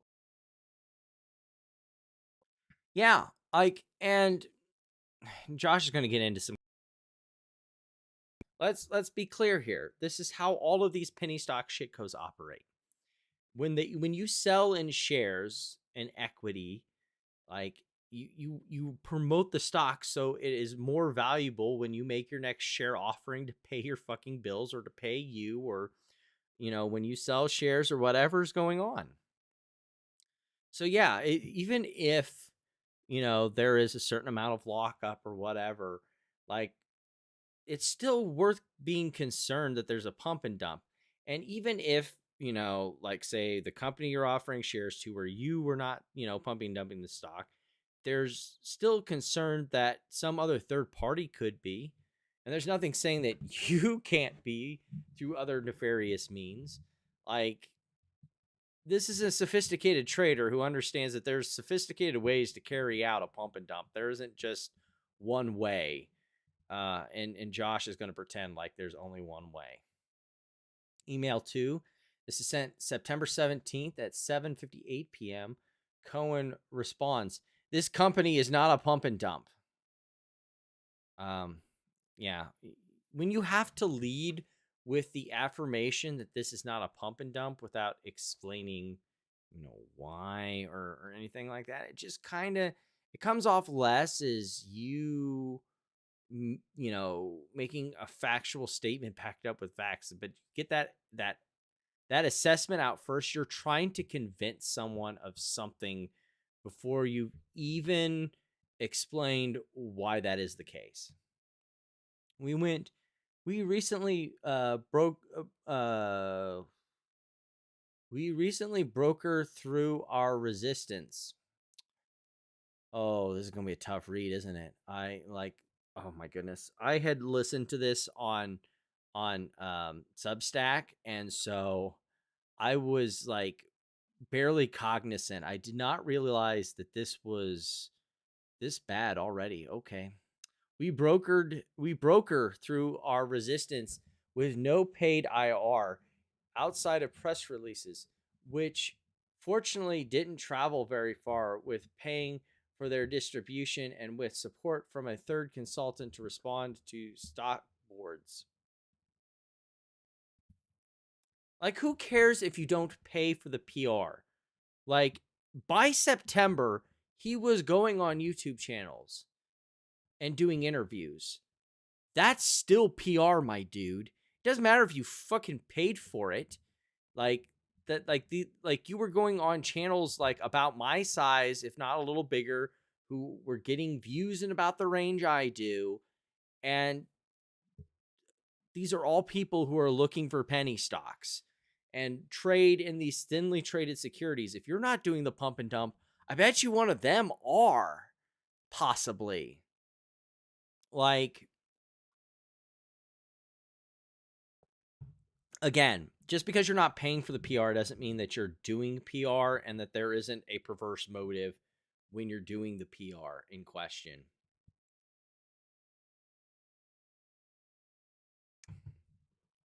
None of the insiders have been issued stocks outside of share awards for acquisitions. Ooh. Oh. So you basically are admitting you have gotten stock for share awards. And I hate to be this person, but how many people in the chat remember Mullen and all of the greedy ass compensation that David Mishry got, not for making the company profitable, but for making new acquisitions and hitting performance targets that had nothing to do with making the company actually profitable? So,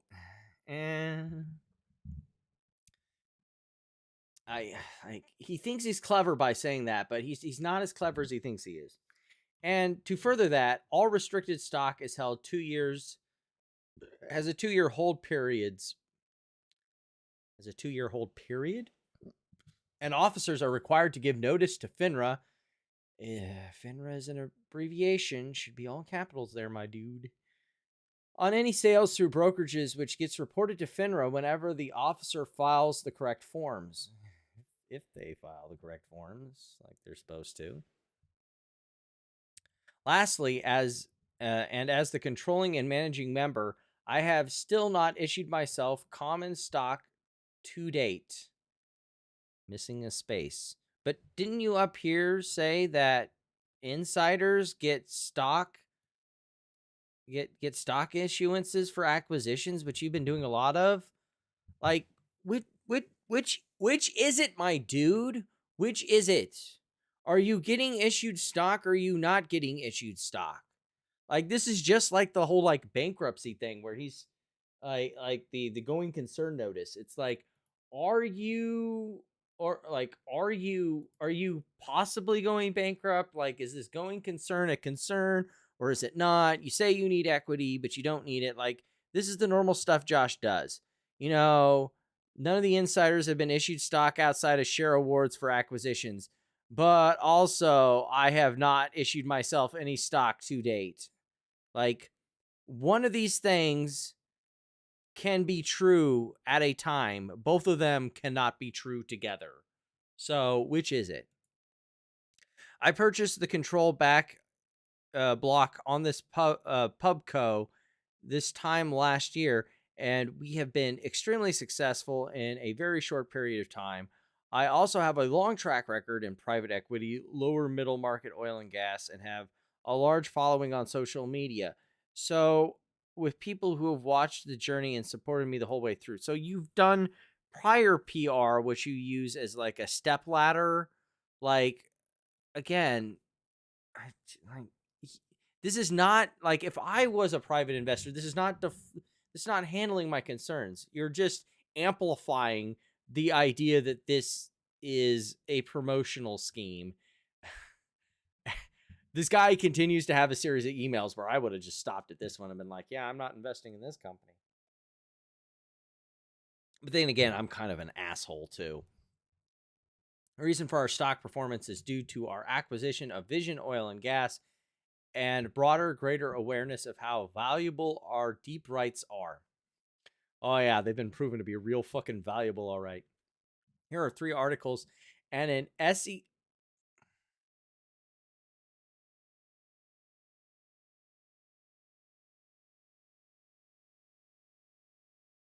We're cool. We're cool. Certified appraisal of our wells and fields. Okay, first of all, The SEC does not certify this shit. They don't. Like, this is like the first thing the SEC usually tells you about stuff like this is if a company is trying to say that the SEC certifies anything, be skeptical. We don't certify shit. All we do is we say that it has been filed with us and that it is filed in the manner that the SEC requires. We do not certify jack or shit. All right? If a company is telling you the SEC certified something, they're a huckster. Or they're an idiot, which could be both in this case. Meaning no accounting or variable accounting or the CapEx workovers. Also note, we can't fluff anything. Our revenue and sales get reported to the Texas Railroad Commission monthly, as does our oil inventory produced but not sold. Well comps to further support initial evaluation of deep rights. Note the information presented below is public data reported on the Texas Railroad Commission. Most immediate offset well APIs. Okay, this is again, he's not talking about his wells. He's talking about offset wells. Wells near his shitty fucking wells. And that is, again, your next red flag that this guy is full of shit. Because he's not talking about his wells. This is the same thing he did during the debate that you can go back to with Nick and with Oil Mutt on the live stream that we did, where he was on doing his debate, the Texas Oil Wars one, where he talked about offset wells. Offset wells, offset wells, offset wells. Never, ever, ever did he want to talk about his own fucking wells because he knew that was a losing argument. So again, here he is like talking about offset wells and shit because he does not want to talk about it, his actual wells. So the investor responds. See, I would have stopped here. This dude is obviously a huckster, and I cannot be bothered to continue at this point. Email 3. Hi, Josh. I appreciate the prompt response, especially directly for the CEO, but I'm still not satisfied. A 600% return in a month with daily swings this extreme doesn't just happen without a driver. Yeah, because he's going on social media to promote himself. He's going on YouTube, going to penny stock YouTubers who have either meme stock followings or people who follow junky ass high volatility stocks to swing trade. That like this all legitimate stuff to be concerned about.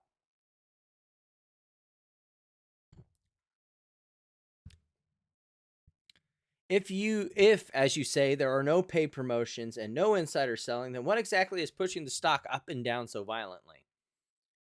A thinly traded stock being promoted to YouTubers and their following. That's what a lot of this was based on. Offset well data and future potential don't explain this kind of volatility. True. Also note he doesn't talk about the financial statements. I would understand if you're currently working on those. Audited financial statements and hard production numbers would. I understand that you are currently working on those. If you don't have those yet, then the run looks like hype and not fundamentals. 'Cause it is. It's all hype. So let me ask directly, is this move being fueled by retail or social media momentum rather than actual earnings or cash flow? Yes! Yes, it is. Absolutely, 100%. You can go look, go search for AZRH, go search for Vision Oil and Gas. You know, all my videos will probably be at the top now, but you can go back through his history like I did and find all the promotion that he did on YouTube. There's probably more of it on other social media sites. Guarantee you will find it. Josh was doing a whole lot of it. And Dude Bro is right to be skeptical. Email 4, September 17th, 11:50 p.m. Oh. I don't control the market. I control the company. My response before stated that we only produce updates through our company's organic social media. Bullshit and a lie. Bullshit and a lie. He admitted he pays for PR press releases, so that's a lie. And also, again, he's done all these social media appearance interviews. So bullshit. And as you know, as well as I do, future expectations matched with current and third-party verifiable data sources by management. Did he not put, like, where's the other bracket that closes this?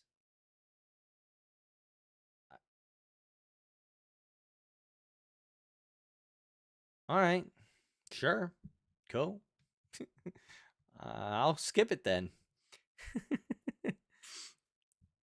You can say that our stock is overhyped, or you can recognize what I said. Why are you being confrontational? Like, if you're trying, like, imagine if you were being this confrontational, like you rolled up in a car lot to buy a car, and the car salesman, you're like, I don't know. Like, there's some scrapes on the exterior. I don't know. It's like, what do you mean there's scrapes? We just buffered it out and everything. Where are the scrapes? I don't see any scrapes. Imagine if the car salesman was that confrontational. Would you walk out of the lot and go to the next car lot? Because like the guy is being defensive, and he's being overly defensive, and there's a reason why. Because he knows he's a shitbag, and he's selling a shitbag product. And so he's got to defend it. He's got to act like he's not selling you a rotten bag of goods. Or you can recognize what I said in my prior email, as well as this one, that I do not create the price. I create the company. While looking at the company, you don't create very good shit to begin with. Just saying.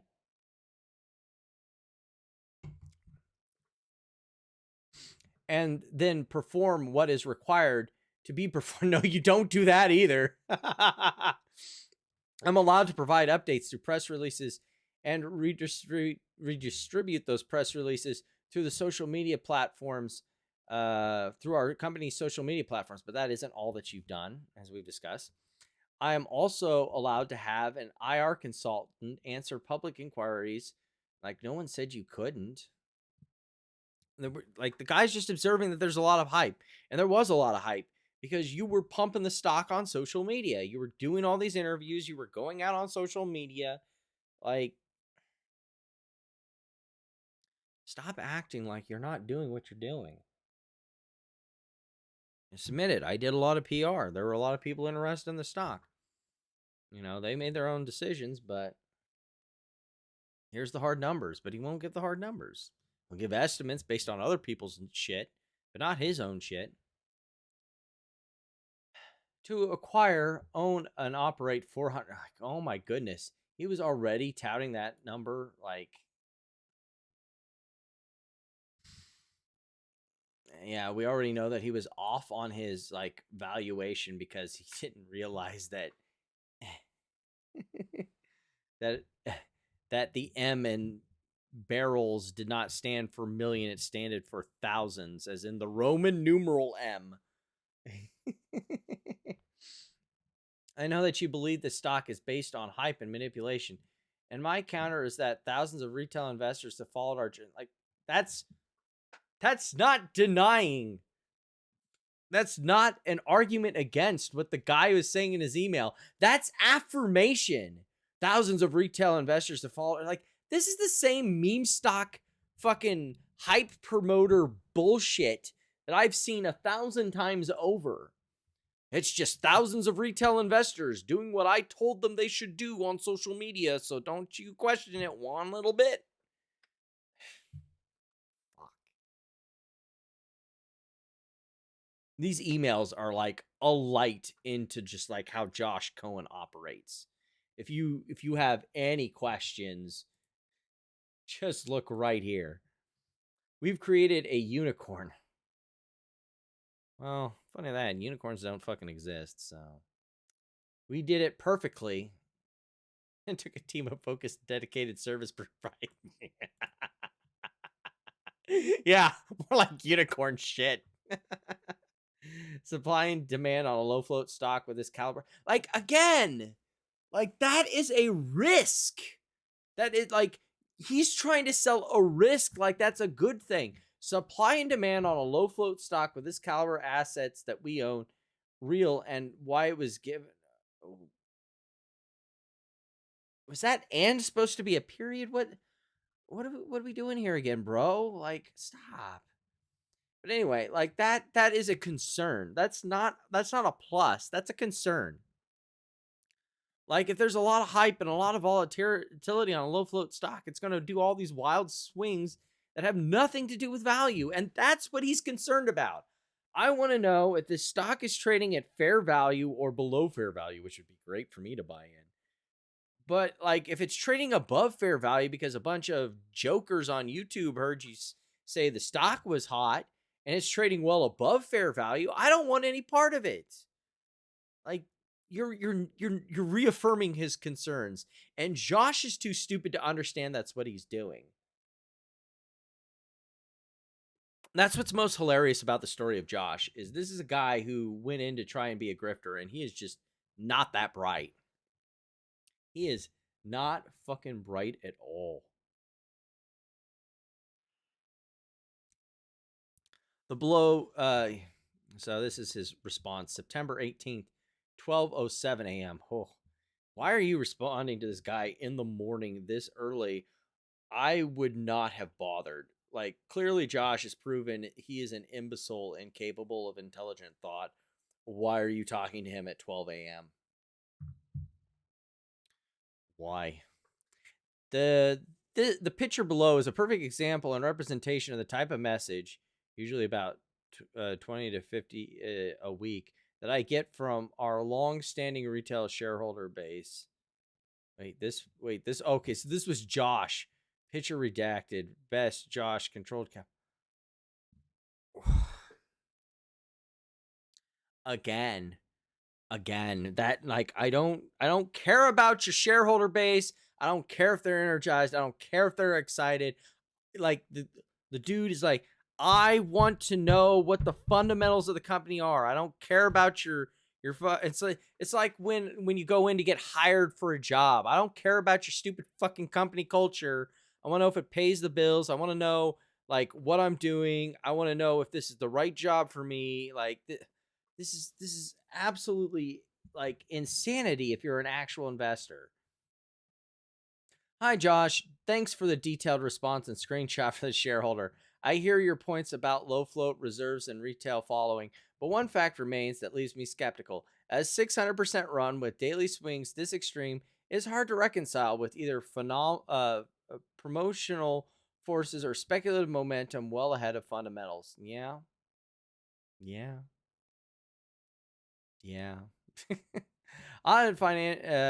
the story is as strong as you describe, and this is truly a unicorn, then the simplest way to settle this is with verifiable proof.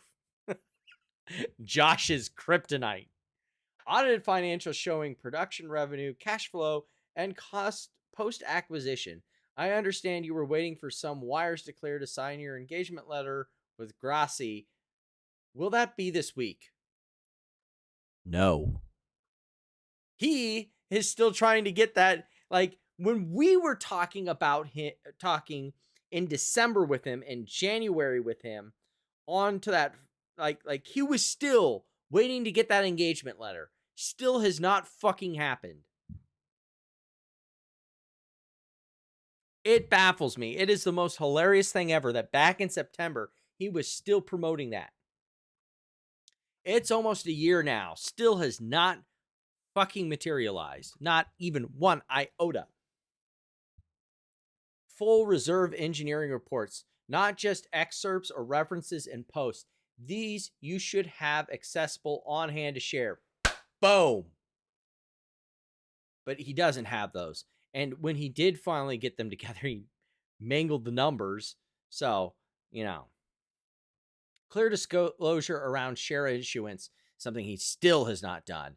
Preferred conversion and any settlement agreements. This one feels the most reasonable ask for and should be a simple request.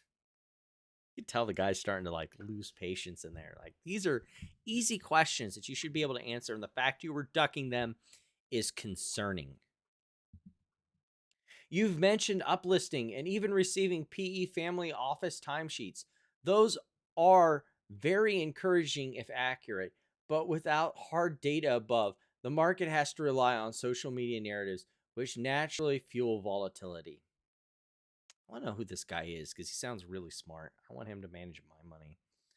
On which exchange will the stock be uplisted in Q2 2026?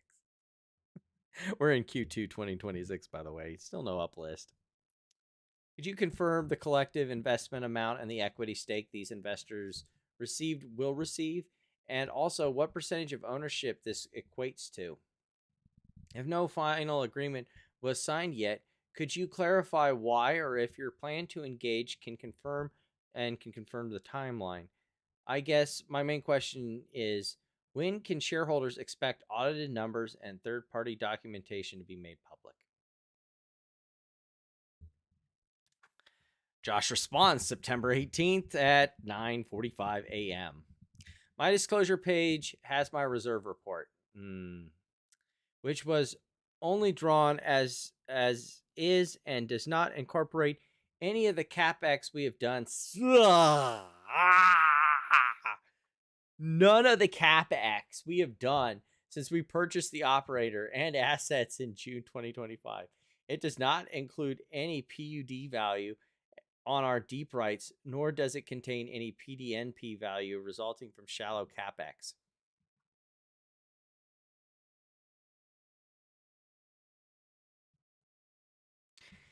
Here's the link if you need help finding it. Second, you know that my financials are not audited, and as I mentioned before, we just engaged Gracias, an auditor, which we anticipate an audited opinion by December 2025 or January 2026. That didn't fucking happen if that wasn't clear. Clear disclosure around stock issuance can be found on any of the quarterly... Like, if it is there, if it is literally there on the disclosure statement, what harm is it for you to just reproduce it in the fucking email to satisfy him? Like, this is ridiculous. You keep insinuating that my stock price is all hype because it is. Like, it is. I'm not begging you or anybody to invest, but you are.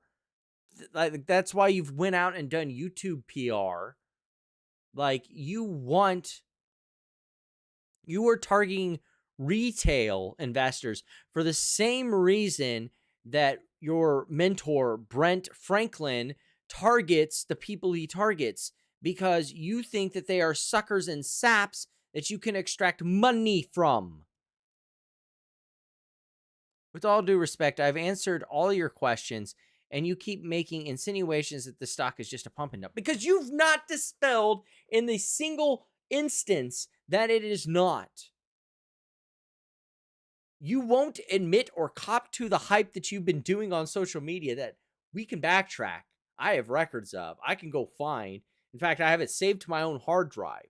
All of the different promotional stuff that you had done.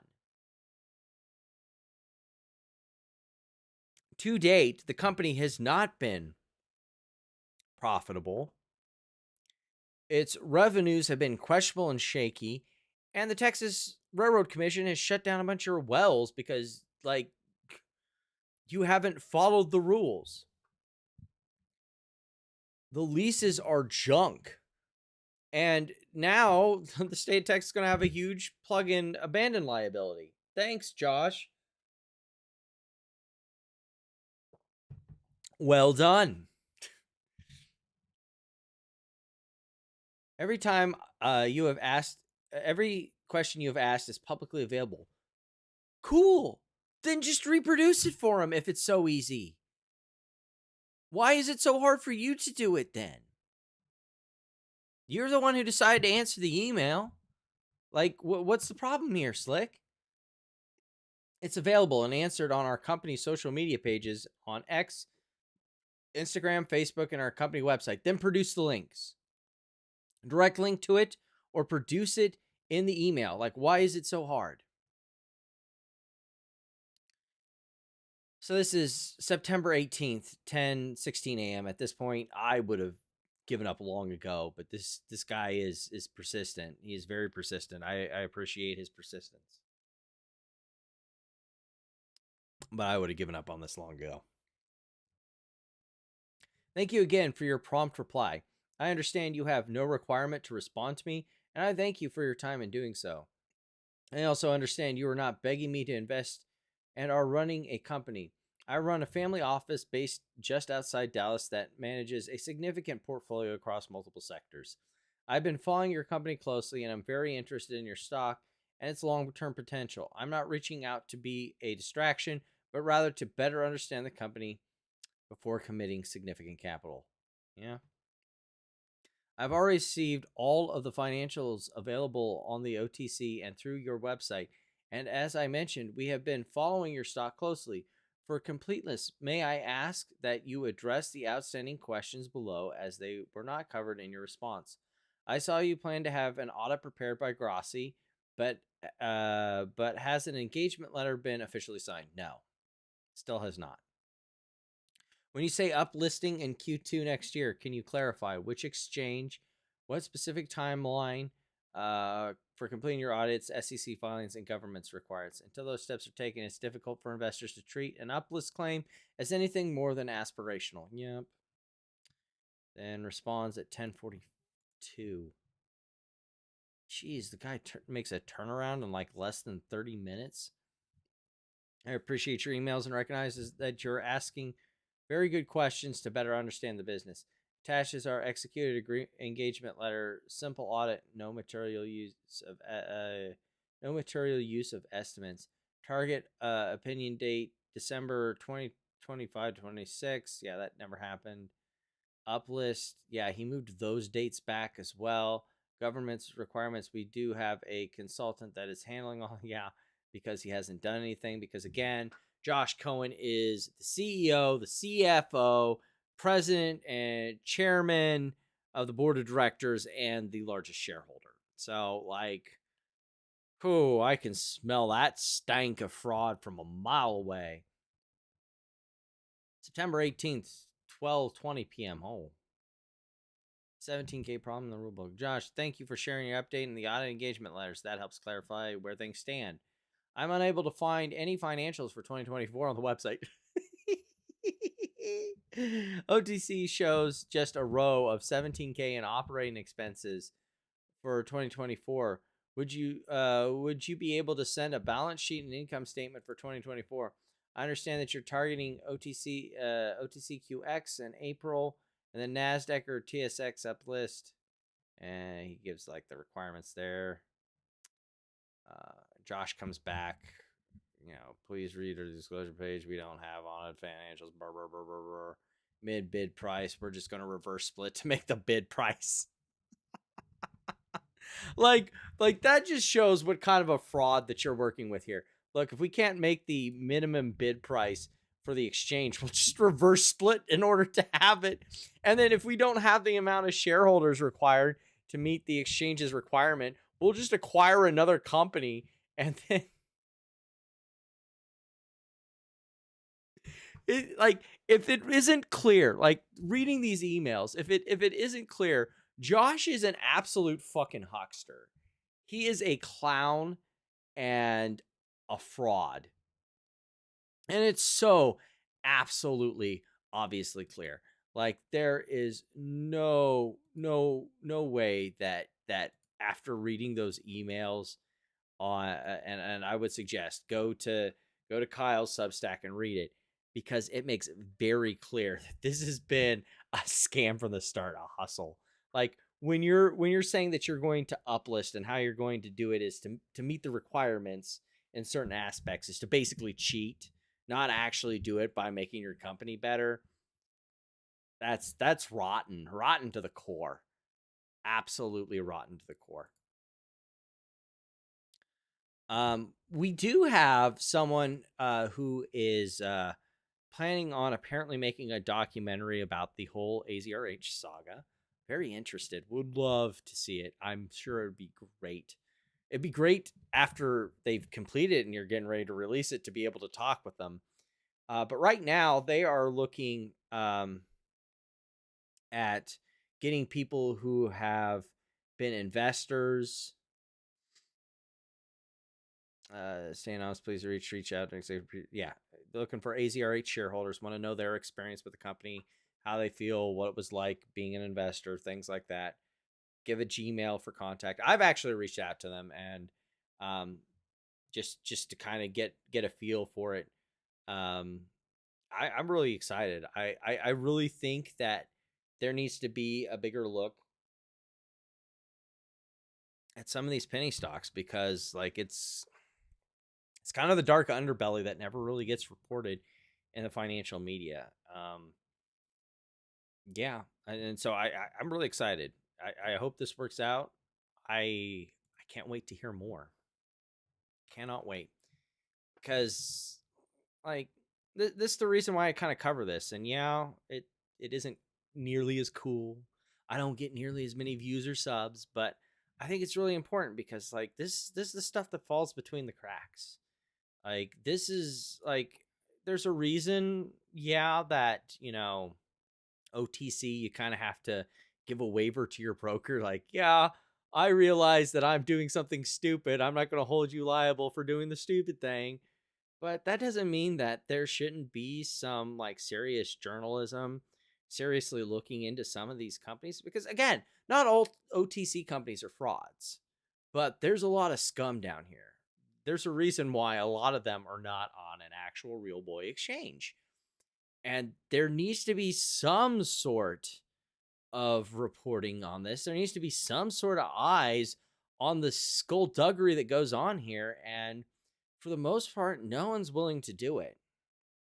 A lot of it is just penny stock people, and they're looking to promote the next, whatever that they think is going to multi-bag so they can all make money. There's no one that's really doing the honest, hard look at the financials of the company, questioning management, taking a hard look at the company and going, is this legit though? Is this really legit? People are just like, looking at it as like, chart go up, number go up. Why should I care what the financials or the real company is? I mean, well, you really should care, because at that point you're just trying to, you're playing the slot machines. You're hoping that you can keep the stock going up, you can keep making money, and that you'll be one of the idiots who don't get rugged, that you'll sell out in time to make money. You won't be one of the people that get screwed at the end of the day. It's a big gambling machine at that point. It's not really, a company that is consistently performing and growing and producing and doing better. That way, when you sell out, the stock will just keep going up, because the actual value of the company will keep going. So like that's my problem with the situation like this. It's like, who's watching all this stuff? Who's looking out for people who may not know what they've exactly gotten themselves into? Because there's no one down here. There's not any financial reporting. The financial media doesn't venture down here. It's just it's the black pits of hell. It's very dark down here.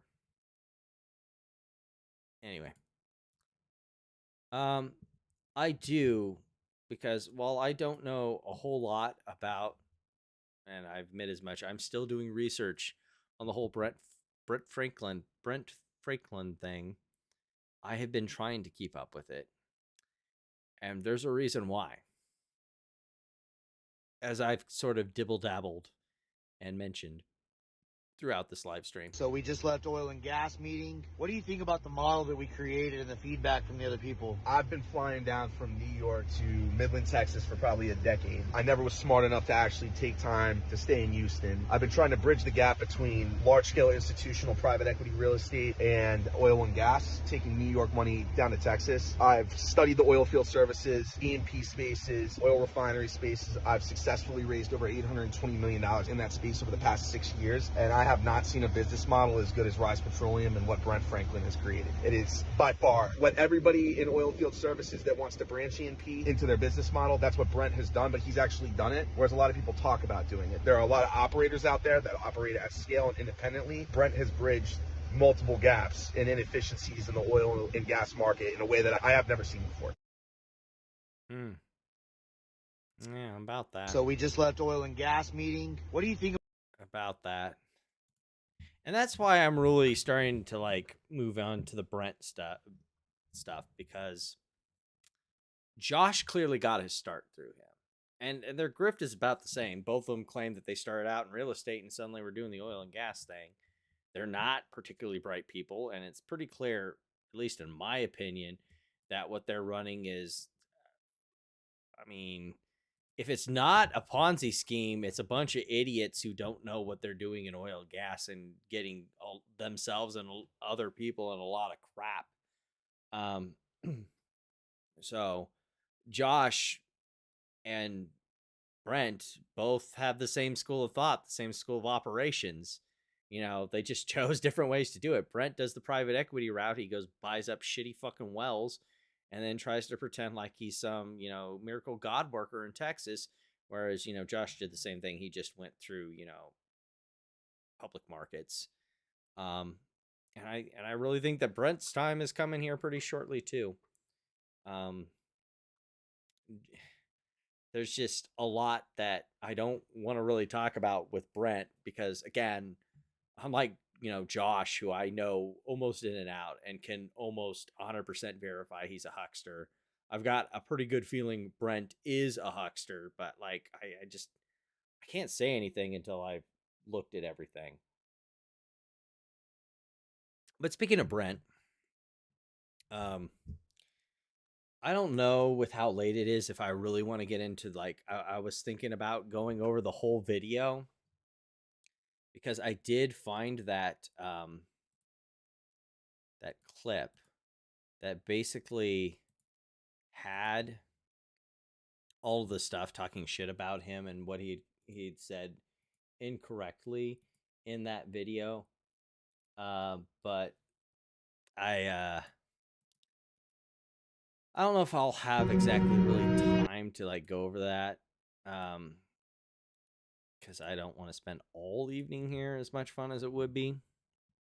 I do have this one though that I think is funny that Kyle had found, where, you know, where Brent had made up this whole persona that he had won all this money doing like the lottery and eventually struck it big, and that's why he's this big rich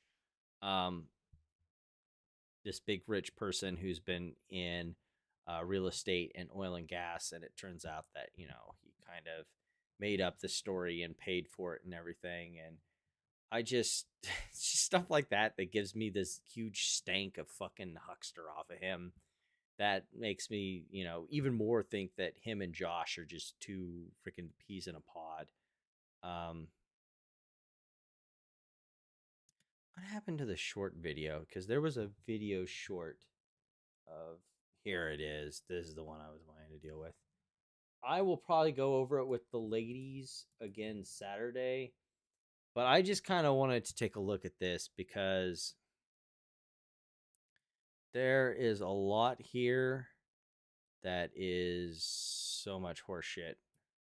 G's dirty jobs just came out. Our Rise drilling crew out here. We're in Zapata, Texas today. Man, we were reading through the comments and we were just laughing. There's so many people that are so uneducated on the oil and gas industry. I saw so many comments. They're like, oh my God, the boss is a piece of shit. He doesn't pay the workers. He made $4. Okay, first of all, dude, let me see if I can get like a full screen version of this. Can we? 40 million. Is there like a way to get a full screen version of this? No, we're just have to deal with this shit. Okay, well, dude, you said in the video that you only pay him like $20 an hour, and then when you got embarrassed by that, you went out and tried to give a fat roll of hundreds to each of them, and then are mad that people are giving out, you know, that you basically did it for the camera and for attention in the comments. Like, you created this problem. You're the one who went and hired the PR guy, because that's really what I think what happened with Tommy G is, like, you paid him to do this video and you didn't think for a fucking second that wouldn't play exactly that well to the camera. I just can't feel sorry for you, bro. I really can't. I don't know what to tell you there. They make $20 an hour. Guys, listen, oil and gas, the development, the drilling is expensive. It's speculative. There's a lot of risk involved, and there's not too many people doing it the old school way that we're doing it. Just because a company grosses $40 million doesn't mean that the boss is some unscrupulous operator that just doesn't. Well, I mean, it doesn't gross 40 billion. You took 40, it doesn't gross 40 million, excuse me, 40 million. It doesn't gross 40 million. You took 40 million of investor money and pissed it into a fucking hole. Doesn't take care of their hands. Every single person that works with us has typically been with us for years. They love what they do, and they make damn good money. Well, that's easy to. Oh my goodness. So you're not going to address the issue that you only pay them 20 while supposedly making a lot of money, when really, in fact, it's much more likely, since you shut off all your wells when you got sued back in March, that you're kind of not as rich as you play yourself out to be, and in fact are a pauper of the oil and gas service business, and that's why you're paying your hands $20 an hour, because you don't make money on your wells. You actually have a bunch of shitty wells that don't produce jack or shit, and that's why you pay your employees shit. For you to say, but you make millions. First of all, I started off on a rig after I got out of the Navy, making about $20 an hour.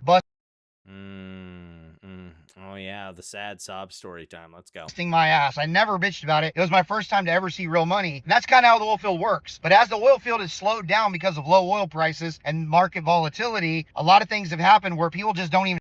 This is just bullshit. Like, dude, oil's at like really at highs now. So I don't know what you're fucking talking about right now. As in right now.